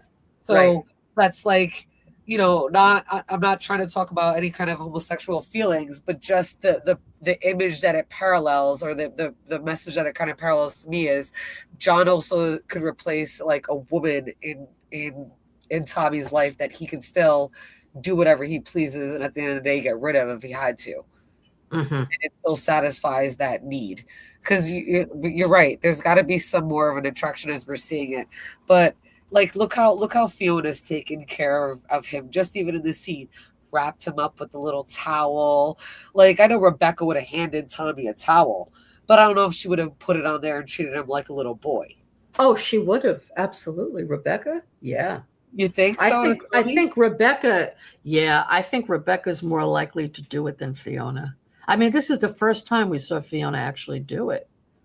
That's true. Fiona hasn't been nurturing John at all, but Rebecca, she likes to nurture Tommy. She put those love notes around. I love you. But I This, think she this. only does that to keep up an image and to control him. I don't think that's her everyday, what she does every day with him. I think that's what she just, those are the tools she just uses when she sees him starting to get out of control. Yeah, yeah, that's true. So like That's right true. now, the way like she was like controlling him to like hurt John and hold him in the hot tub. When like Hmm. Tommy comes in, I don't see her giving him the towel and being like, "Oh, baby." She's not trying to do that. She's just standing there at the door waiting for him to see what his reaction is. So I Right. don't, that's what I mean by like in these moments, do you see like Tommy and Rebecca are strong enough that they don't need to run to somebody to coddle them, where John Right. will always need that, and Tommy, that goes both ways for Tommy. There's a part of Tommy that likes that, and wishes he could be there, and there's another part of Tommy that thinks that's a weakness and he can easily control it. Right. That's true. I agree with you. Yeah. That makes a lot of sense. Um, and Rebecca really showed her how tough she can be, right? Yeah. How cold she could be. I mean, in that backyard, she was the only one that her face didn't move. Like all the guys in the hot tub, everybody had a Yeah. reaction. More Jane, everybody, the Right. kid. She just sat there with a stone cold iron face. Even Tommy Hmm. was like laughing and like relishing in his moment. She just stood there, just like she really has no empathy at all, and she's None. very None. empathetic, very, very. Right. She has no empathy. She didn't care really who died at that moment. I No, don't think she cared. no, and that's Uh, what I mean. That's what I mean. Like if Tommy would have grabbed Fiona and drowned her, or if Tommy would have grabbed John and drowned, like and did that, not drown, but held her head under, I don't think that would have made a difference for Rebecca. That's what I yeah. mean. That bad. She doesn't even care. She wouldn't even protect another female. It is what it Hmm. is. Right. They're all just human to her. Right. No, it's true. You're right about that. But yeah, she really, out of all the four main characters in the show, Rebecca to me is the most vile one. Yeah, She really is. I I agree. mean, I mean, Tommy's like a little boy. You hurt my feelings. You said I look stupid. I want an apology. Okay, now I'm going to kill you. It's like Right, he's like a little boy, and John acts like a little boy. And right, Fiona is like angry at John because she wants him to man up, right? right, But she also loves him, and she does want to be close to him. She does want to have a romantic relationship with him again. She wants him. While right, Rebecca is just doing it, I agree with you. She's doing it strictly to control Tommy. right. And like I said, she always will have a backup plan. Yep. Yep. She wants to control him. She wants Yep. to just, if he needs to be kissed, she'll kiss him. If he needs more, she'll give it to him. If he Right, needs, I don't know, a drink, she'll give it to him. Whatever it is, she'll do right. whatever she needs to do to control him and rein him in. Because who was it that said it? Was it Kimberly? Somebody said that she's the boss, and she is. I agree. I don't That remember who said that. It could have been Mike or even Kimberly. One of them did say that she was the boss. They said yeah, that in the last stream, I think, or yeah. um Somebody said that she's the boss, and I agree 100%. She is the boss. She controls Tommy. She controls everything, actually. Yeah. So yeah, she's the one to be afraid of. Just me's got a point. Just me said, why didn't the guys in the pool pull Tommy off of John right away? That's another thing that I noticed too. I think that they're afraid of Tommy. Like they kind of know that beast. Yeah. I do. I definitely think that William, the therapist guy, he is terrified of Tommy. Oh Like yeah. 100%. Oh yeah. He is. He is 100%. He terrified of knows. him. He is. Bobby But is it, very unsure of Tommy. And yeah. then the other two gentlemen, I just feel like we haven't seen them enough around them, but they've made enough like side looks where they're like, well, the one kid, the younger kid, I think is like a wannabe Tommy. Yes. Like, but Well, he he's friends tries with too hard. Cameron. He's friends with Right, that Cameron. kid. Right. Right. Yeah, I think they're starting to see Tommy as bad news. But they should have known it all along. But again, they didn't want to see it. You know, Right, people don't want to see things that goes against what they hold dear to them, right? So who right, is going to want to believe that this guy who's active in the church is really evil? Nobody. No right. one's going to think that. Nobody wants to think that. So it makes sense that they would rather think that Tommy's a good guy. Yeah, he's a little weird. He likes to read serial killer books. Okay, but they don't think he's a killer himself until now. Now they see it. Now they realize, ooh, maybe Tommy did do something, right? He almost killed John in front of all of them. Right. But it like just me just said, I wonder why they didn't do more. Right? Like it didn't seem like they were yelling and screaming, but like no one tackled Tommy or got like tried to rip him off of Well, them. who No one could touched Tommy. could any of them have tackled Tommy? I mean, they all look pretty weak to me in comparison to him. And he was so Bobby angry. could have He Bobby could have could have killed. stood up and like clotheslined his ass right over the side of that hot tub. They Bobby was a were, big boy. He was like almost his height when they were doing the whole like the hunting thing. Bobby.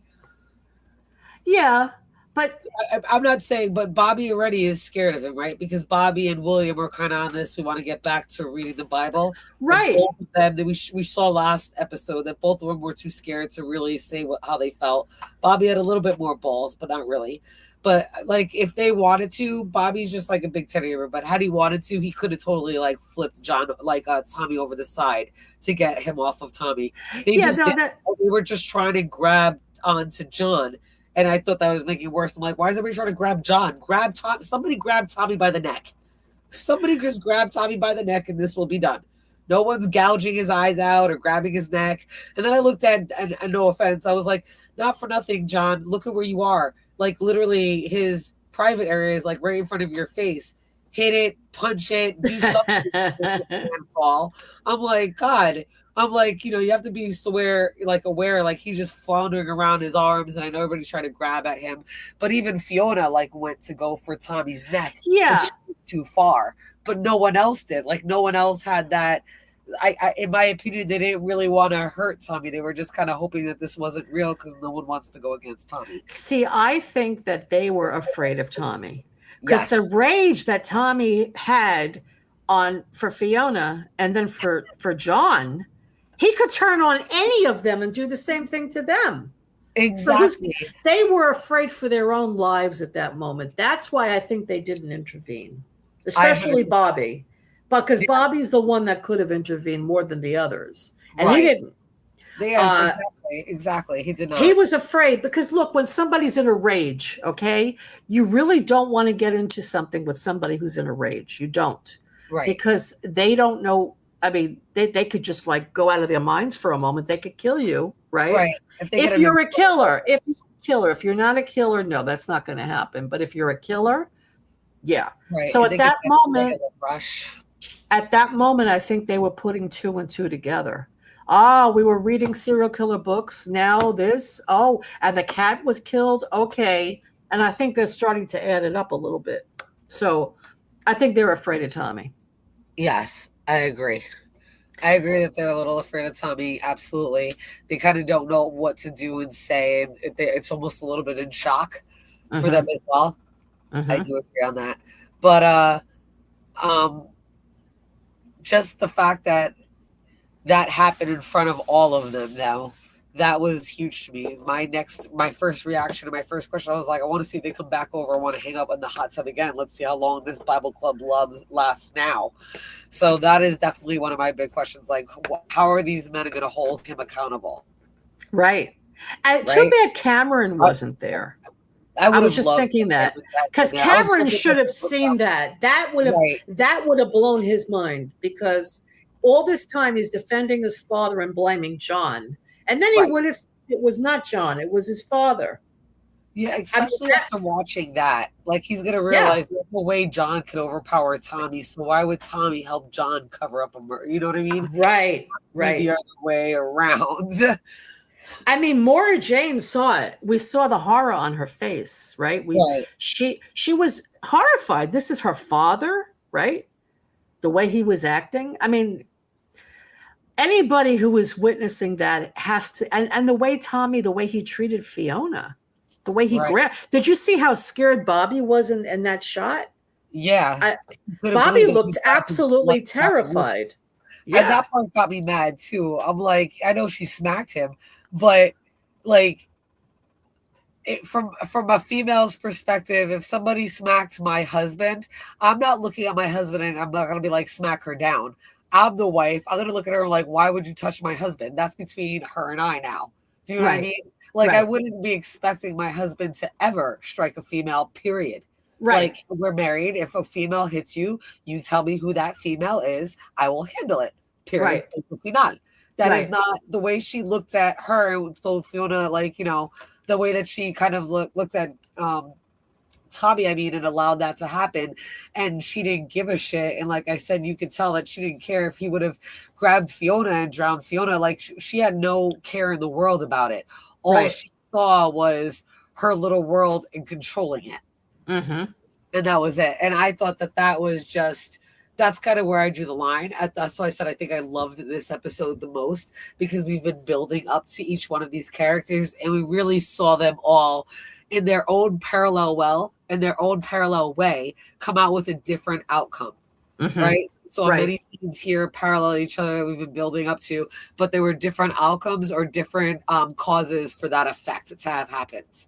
And I Right. really like that we kind of saw it all come to helm, because now we're at the point where all the guys have seen Tommy be abusive to Fiona. We now have seen that Fiona is the one that kind of has some control over Tommy. And at the end of this episode, we see that John confesses to Fiona. And we've also seen that Tommy's done some damage. And now, like I said, people know with Katrina and everything. So where does this episode go from here? Right? Well, what I like is, of course, without giving anything away, the next episode 5, is the one we're going to review next week. We see that John gets back some of what he lost. John becomes a little different in the next episode. He takes his power back from Tommy, and Yes. it's exciting to watch it. You want to know what I thought was amazing? And I feel like this is almost a cycle, right? Because I think part of the reason why John takes back his power is because he's finally honest with Fiona, and they finally are honest with each other. And Right. now he doesn't have to lie and hide about certain things. And if you think to where Tommy is right now with Rebecca, where John and Fiona are, Rebecca and Tommy had to have been. So if you're looking at this from a cycle, like a life cycle way, Mhm. I Right. almost feel like this is the birth of, like John and Fiona having this strength and this confidence and this no secrets between them anymore Right. relationship. And where we see Rebecca and Tommy, they're at the pinnacle where they already know, like, how many times did you say? She's like, I knew that would happen. Like they Right. already know each other and they can tell each other, like, we haven't seen Tommy really lie about anything. He's like, things went a little too far.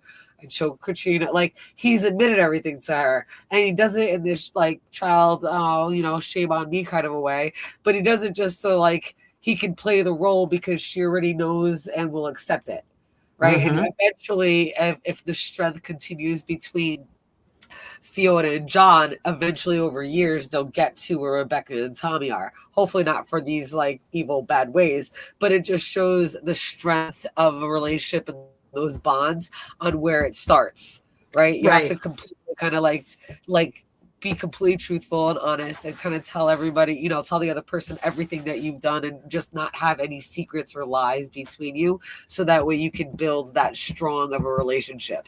Unfortunately, Rebecca and Tommy build it on like murder and deceit. But just shows like no matter how long you've been with somebody, you have to break these certain chains and these bonds and come Mm-hmm. out of these lies and just be truthful in order to Yeah. like, really grow and move forward. Oh, absolutely. I agree with you. Yeah, it makes perfect sense what you said.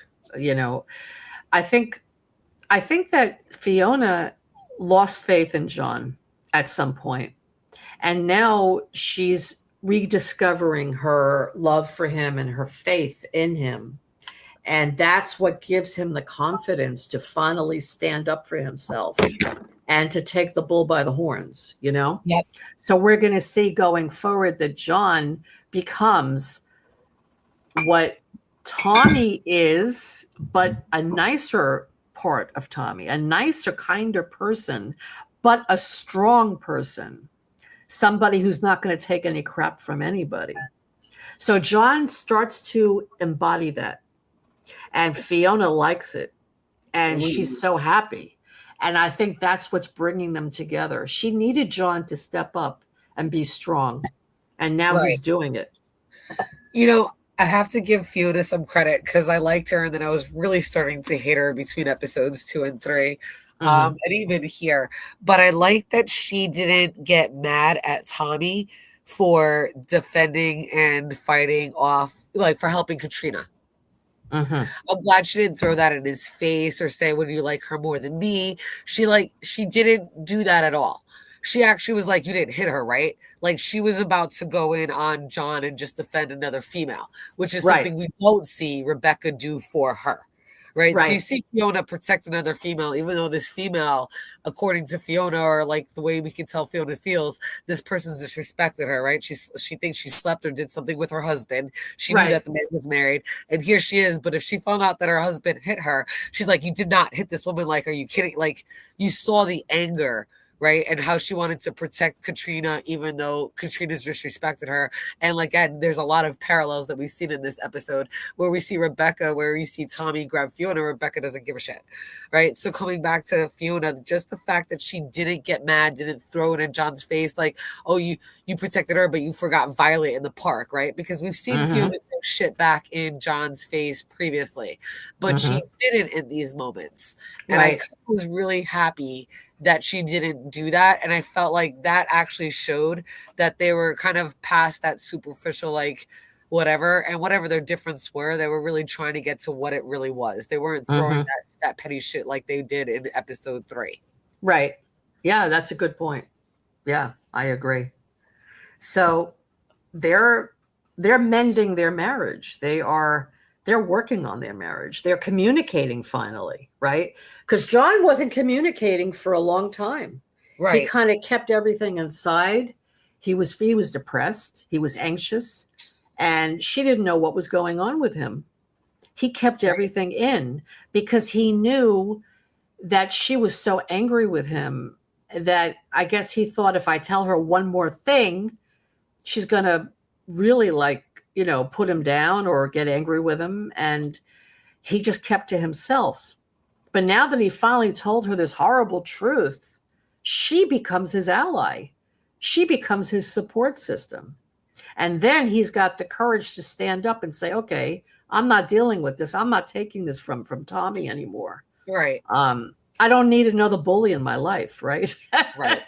And when he was under the water in the pool, Uh-huh. there was he was having flashbacks of Angus with a bloody face and what happened in the park in London with that guy Right. kicking that woman. He was Right. actually having those flashbacks because at that moment, I think he realized that Tommy is just like these two men. Exactly. He finally got it. I mean, he Yep. had to have his head under the water, but he finally got it, right? I agree. I agree that that was definitely that clicking moment. Like the light bulb came on for him at that point. Absolutely. Yes, yes. Um, and but he should have known it from the night with Katrina when he attacked her. He should have known it then. I think he Well, did. I think it See, started to make sense at that point, but you saw he still had like this inquisitive curiosity look in his eye. mhm, Um, I think what broke that curiosity was when, even though he didn't see it happen, he knew that Tommy killed Harlequin. Right. Like at that point, he's like, all right, I don't need to see it to know that something happened. So, Right. like, right, because he was always waiting for that proof to see something. So when that happened, I think like we saw over time over the episodes through his observations, he's been Hmm. broken down and built back up. Right. And and when you talk about denial, I mean, whenever we see anything on the news about people that are, somebody was murdered and people say, "Oh, he was my neighbor. He was such a nice guy. I would never think he could do something like that." I mean, we hear that all the time, We right? hear it all the time. Because people see things, but they don't want to think it's really true. I Right. mean, your next door neighbor, how could they be a murderer? They can't be, right? So people don't want to believe that, even though you see signs of it. You get a Right. feeling about that person. You're like, I don't like this person. This person scares me. Well, This I person is weird, right? But Well, right, you don't, you're in the city, so you know, like to mind your business. You don't look around. You don't ask questions, right, right, which really goes against what like see something, say something policies, and even right, back to like the '80s when we grew up watching like the Goonies or like even like Friday, like what is it called, Freak Nights, when like somebody was looked over and you can see that obviously it was a vampire and the right. neighbors. So like we grew up being nosy, like that was Hmm. whole like that was the thing for half the stuff we saw, Scooby-Doo and all of that. So Right. it's funny that like some people have that inbred in them and some people have to control themselves not to be that way. And Hmm. some people have been completely like, I don't know if you want to call it brainwashed or just have been like institutionally brainwashed into not caring or needing to know about these things or just looking past them like that can't be what's really going on, right? I We kind just of just think don't want to see things, even though I feel like it's just natural to be that way. We're just trained to be that way, unless you live in certain places that untrain you from that. I think that as human nature, we don't want to acknowledge things that go against our conscious, that go against our belief systems, right? we Right. we have morality, we have laws we live by. It's very hard for us to think about somebody who's not like that. um I remember on The Walking Dead, Michonne had a friend. I forgot what season it was. Uh-huh. uh and her friend turned out to be a murderer, and she had like these children with her. Oh, do you remember that episode? But anyway, I think maybe it was season 9 or season 8. But Okay. Daryl said to Michonne at the time, and I thought this was brilliant because it's true. He said, um, Michonne said to Daryl, "I should have known. I should have known she was that way. I should have seen it." And Daryl said, "How could you? You are not like her. How could you think the way she thinks? You're not her. You're not like her." And I thought that was great because human beings cannot envision somebody being a murderer and killing. You know, we have empathy, we care for other people. The thought that somebody wouldn't care and could just kill somebody easily is very scary to us. So we choose not to believe it because we can't understand it. And You're right. I can see that. I've and been I think watching. and I think that's what's going on here. I think, all the characters in the show, nobody wants to believe that Tommy's a serial killer, right? His friends Right. don't want to believe it. His son definitely doesn't want to believe it. No, His daughter absolutely. doesn't want to believe it either. I mean, even though she doesn't like him very much, Right. who wants to believe your parent is a killer? I mean, nobody. Nobody. So, and I think, and John certainly didn't want to believe it. But Fiona knew it. Fiona is the only one who said, "I can see it in him." She's the only one that he could not fool Fiona, but he fooled everybody else. Right. Hmm. And I don't think he ever filled Rebecca either. Well, Rebecca knows. I mean, she Right, but knows. even if you go back to their like the beginning, I think Rebecca Even though she doesn't act like Fiona, I think that she saw right through Tommy as well. That's why she knew to like she could handle it and be with Tommy. I think I think she also saw through Tommy's bullshit, just like Fiona can see through Tommy's bullshit. But they have Yeah. very different like consciences and morality levels. So right? Yeah, I agree. But you wonder, what did Rebecca do in her lifetime that Tommy was attracted to her, that Tommy wanted to be with her? Right. Like a Bonnie and Clyde type of thing, right? Like, what did Rebecca do? What did she bring to that relationship that made Tommy interested in her, that he could see himself in her a little bit? Because they definitely share that psychopathy. They share it. Well, but when you think about it, like, what did she do for him not to kill her? Right? Right, right. That's the other What thing. is What she did doing? she already had whatever it's assumed, right, at this point, that he most likely has probably killed Susie Bassett, or at least he's Yes, done this before multiple times. So it begs the question and like why hasn't he killed her? Like what did she have to do?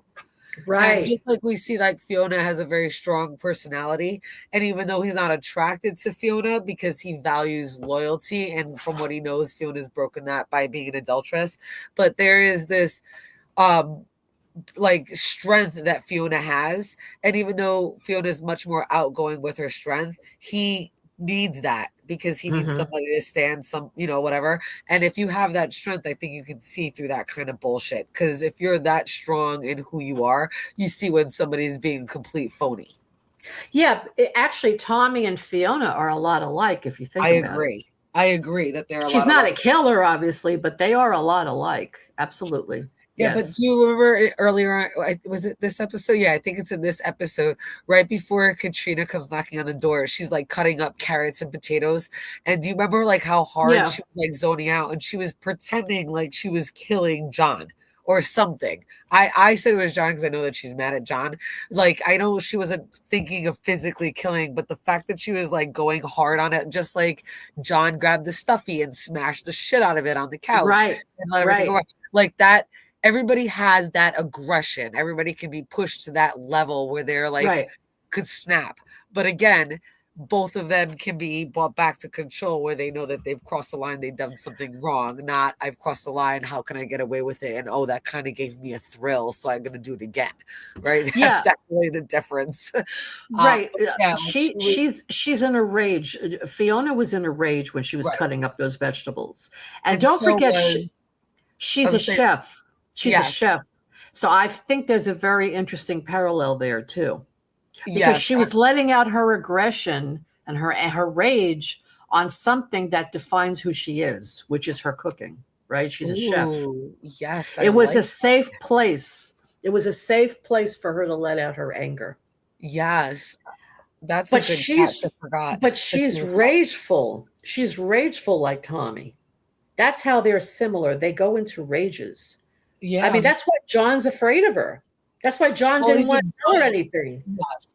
But even that's what John did too, right? Because he was running, and in his elements of running, he went into a rage. Granted, it was for different, right? Different reasons. Mm-hmm. He was actually in survival mode. Here, Mm-hmm. Fiona, I think that's the big difference. He was in survival mode, had no choice.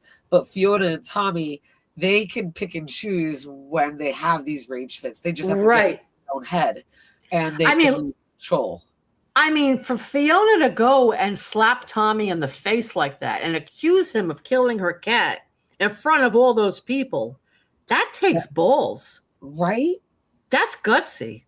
Right. That's I not a agree weak with you. woman. That is a very strong woman, a tough woman. Oh, but yet, I don't even want to say a woman. She is like Tommy. They have that in common. Tommy says it the way it is, too. He Right. doesn't hold anything back. No, he really doesn't. They have And no filter. it begs, Neither one of them have a filter. right. And like it shows like she has some type of restraint, right? Unfortunately, being a woman in society, she has to, I'm sure, show some kind of restraint. Because when Hmm. she hit Tommy, she looked at him and she realized, I'm Hmm. not stronger and bigger than him. Right. Right. She knew it right away when she hit him, like the fear that overtook her face. And we're going to see in the next episode, when we get into episode 5, how she reacts to him is very different from this point on. Hmm. Oh, Very yes. different. There Oh, yeah. was there was a certain look in that scene at the hot tub when he grabbed her that definitely changes how she responds and reacts to him. She's afraid of him. Oh, absolutely. She wasn't Hmm. afraid of him before, but she is No. now.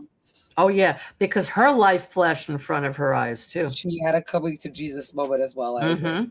Mm-hmm. Mm-hmm. She surely did. She had a coming to something like he, and what's crazy is she went to defend John, but John, it took him a minute to react when he grabbed Fiona, because Tommy was yelling at him and he didn't really. I mean, Right. granted, he snapped away and he did go and punch her, but it took him a minute.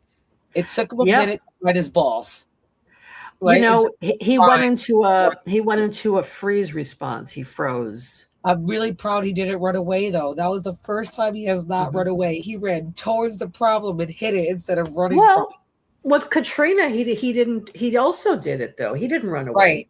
Right. That's what I mean. I'm very like you see the growth between these different episodes. He defended Oh yeah. somebody else and then he defended his Yes. wife. So you're Right. seeing this again. And I just really like that because we Hmm. see in the like he forgot his daughter. That's In right. the very first scene. So you really see this transformation over 4 episodes so far in. You really see in these subtle ways how they don't realize it at the time. Their world is still spiraling out of control, but they are making slow steps towards growth, even Yeah. though they don't feel it and see it in that moment Right. because they are still living in this, out of control kind of chaotic situation that's just evolving. But Hmm. because of what they're doing, we see as the viewers over 4 episodes the growth or like the dismantling of each character. Hmm. Yeah. Yeah. It's true. It's really interesting. And again, I think it's Tommy. I think Tommy's anger made John realize how angry he really is. And that instead of going into a rage and bashing somebody's face in, right? John knew he had to stand up, he had to acknowledge it. If you think about it, everybody in this show has an anger issue. And it's being handled in a very different way.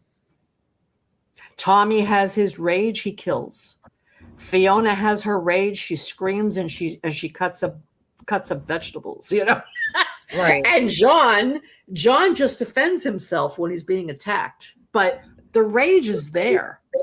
The only And person outlet is Cameron and Rebecca, right? right, Because even Tommy, I mean not even Tommy, um, what do I call it? Like Nora Jane and John both go to therapy, right? Tommy right. likes playing, Fiona will go to cooking or just start chopping angrily. Like somebody, we always see one of them do something. The only two people we have no idea how they get it out is Rebecca and Cameron. And to me, that makes them both like probably the scariest and or most dangerous. Well, we did see how Cameron did punch John in the bar, remember?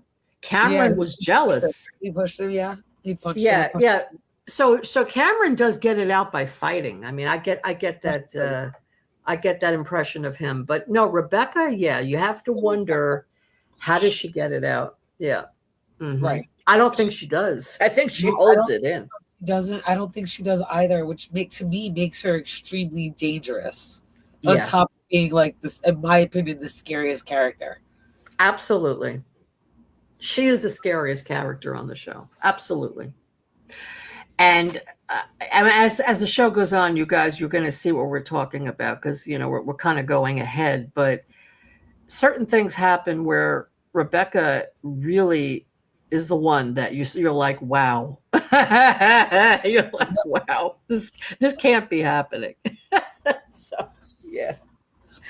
But anyway, guys, so I think we're going to start wrapping it up because Jen is not feeling well, and we've been on like a little over 2 hours now. So Yeah. let me just ask you, what did you guys think of the episode on a scale of 1 to 10? I'd like to see what you think of it. And also, let's just look at the chat for a bit. Let's see what people are saying. Um, oh, Debbie was here. Debbie, oh, Debbie. Hi, Debbie. Hey, Debbie. Nice to see you. Just me came in. Okay, let's see. Where do we leave off in the chat? Do you remember, Jen? Yes. So Cameron seems to be, hold on. We are enjoy the episode right after Debbie Ebby came in. We just missed Debbie Ebby. So if I come down, absolutely yank out. Where are we? Do you see Kimberly's message? We also don't know the history of Tommy and what they have seen in the past. Also, our spidey senses do sense psychopathy, but they probably push it down, thinking that this can't be real. Absolutely, you're right. A lot of people don't listen to that. You know that you're that gut feeling, that intuition, their spidey senses, right? As Kimberly That's says, right. people That's don't right. to it or they tune it out. I agree. Yeah, we tune out things that are frightening to us, that we Right. don't understand, that go against our morality. We kind of Exactly. tune things out, and we all do that. So, and you're right about Tommy. We don't know anything about his past either.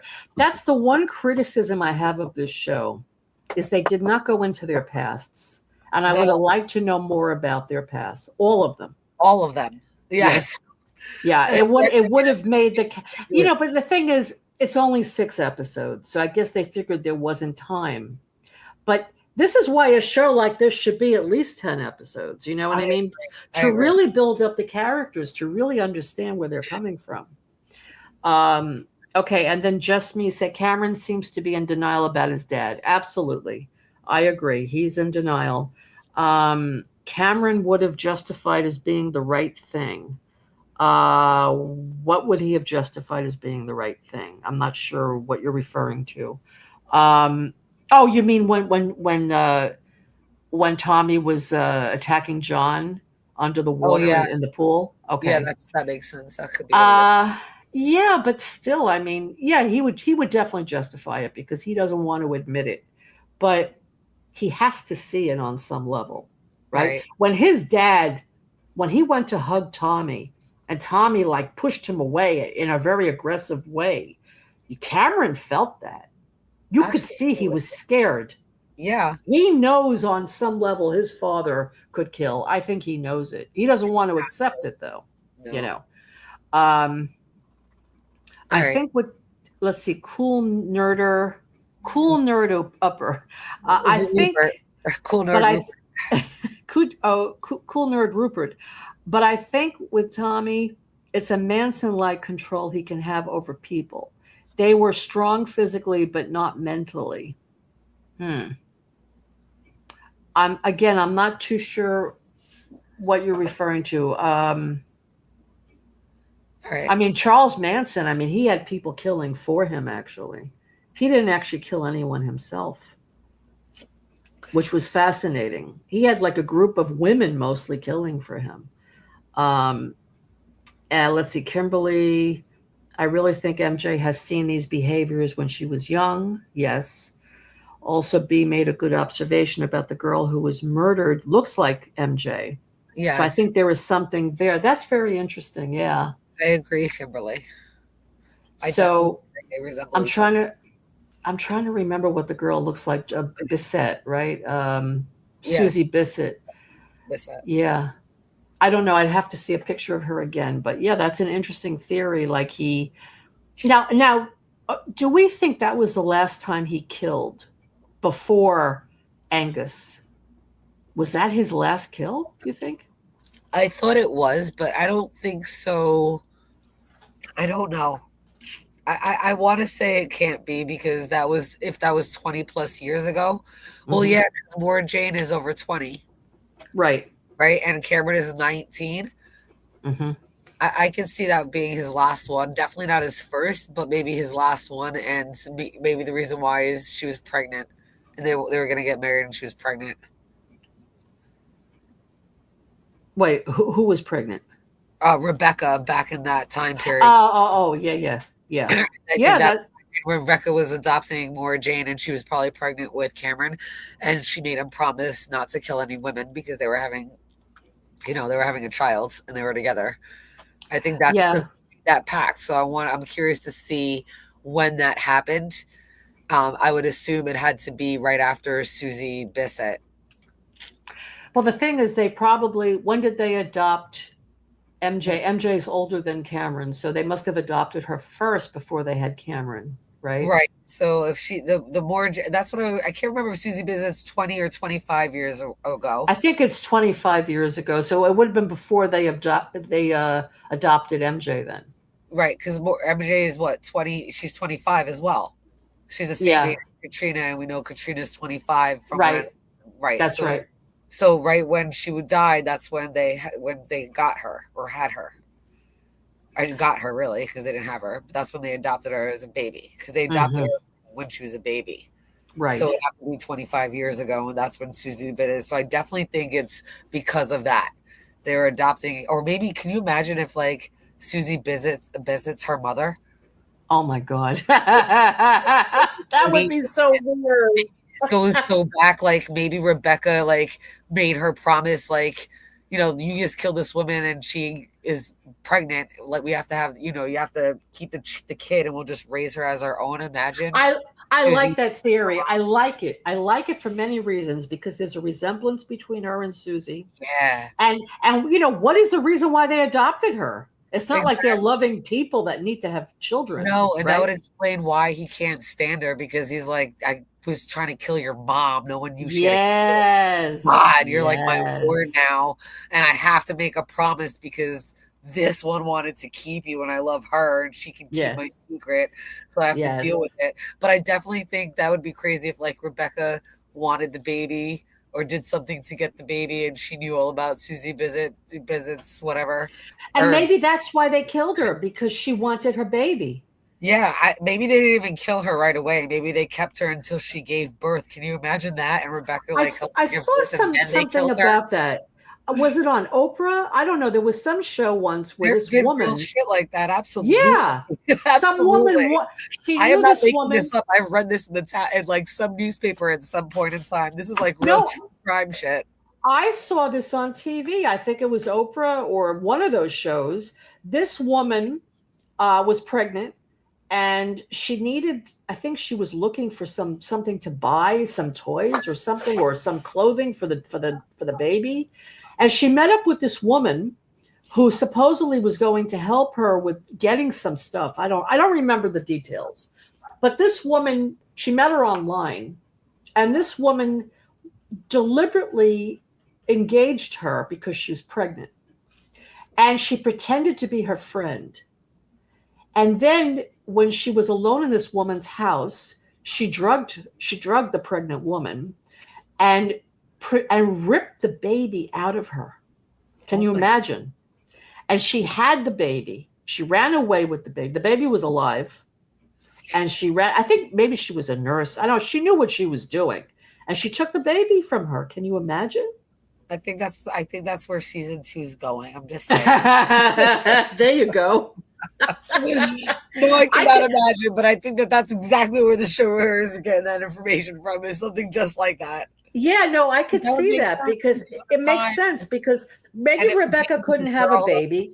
right? We don't know how long they've been together, and maybe they were trying to have a baby for a while and they couldn't. And And maybe like, yeah, Rebecca was like, "Oh, I like that little girl she's got there. Let's maybe she already had the girl. I mean, we don't know, right, right? Maybe she right. already had her, um, or they killed her and took the baby. I don't know about that, but anyway, uh, yeah, I could see that happening. I could see Me where too. there was a struggle. They tried to take the kid away from her, and then Tommy ended up killing her. Yeah, I could see that. Yep. Hmm. Wow. So, I think we just solved the mystery. I agree. I agree. Wouldn't that be wild? That would be That would wild. be. But anyway, so yeah, so guys, on a scale of 1 to 10, what did you think of the episode? Let us know. And I think I think Kimberly said this. Yeah, she says every episode it gets better, and I agree. I agree. Every episode it gets the stronger the story gets much better, Yes, much I more agree. interesting. I'm up to a 9 Um, on this one. oh yeah, absolutely. There was so many. This one and even the next one. I mean, the next one I think is a 10. Actually, the next one, I really like the next one. I did too. Um, So good. let's see what else do we have here. Right, Just Me said their agreement is not to kill women. Yes, that's true. Um, let's see. Yeah, yeah. I'm sure the agreement was made after he killed Susie. Yes, Beehive Girl. I think so. Um, And I okay. think that would be done. That would be to protect both Laura Jane and her and Rebecca. Right. Yeah, but you remember when he first told her he killed Nathan, and she says, "Well, who else is it going to be, right?" And she goes, "Why? Do you want to kill Cameron now because Cameron was a witness? He saw John come back with blood on his face. You want to Right. kill Cameron? Maybe you want to kill MJ? That's not going to solve anything." That's what she said. It's Right. not going to solve anything. Instead of saying, "Those are my children. Don't you dare even think about it," right? Right. Her No, that answer was not her was, go-to. She said "It's it's not not going going to to solve solve anything. anything." I'm telling you, man, those two are peas in a pod right there, made for each other. They are. They are definitely made for each other. All right, guys. Well, listen, I think we're going to wrap it up. And we hope you like the show as much as we do. And so we're going to have this weekend, this Saturday, we're going to show episode 6, the finale. I can't believe it's already Ooh, the I can't finale. believe we're already at the finale. Oh my god. Yeah. So we're going to show episode 6. And then before episode 6, that's going to be at 10 o'clock. At 9 o'clock, we're going to show episode 5 again. So for Yes. those who missed episode 5, you'll be able to see it next week. And then episode 6, the finale. Yes. And then we'll have our live stream on Monday night again at 10 o'clock. But we're only going to do episode 5. And then the following week, we'll do episode 6. Yes. So that's the plan right now. And that's it. So unless you guys don't have any other questions, I think we're going to sign off. And we'll see you on Saturday night for the finale. Yes, absolutely. Bye, Okay. guys. We have a wonderful night. Thank you. And thanks for dealing with me. Oh, Yeah. I mean, listen, even though you've been sick, you've made some really good points on the stream. So Thanks. I love it. yeah, no, you said some interesting things. Everybody in the chat is saying interesting things too. So, Yes. okay, guys. So listen, have a great night. Thank you all for coming, and we'll see you on Saturday and then on Monday. Take care. Have a good one. Bye-bye.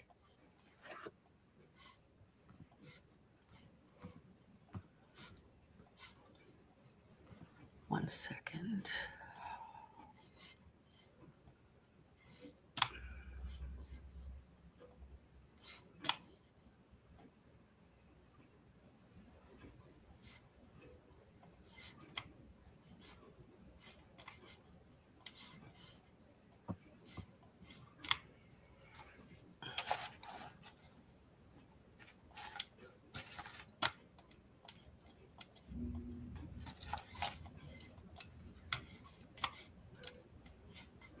Are we still live? Yes. Do you know?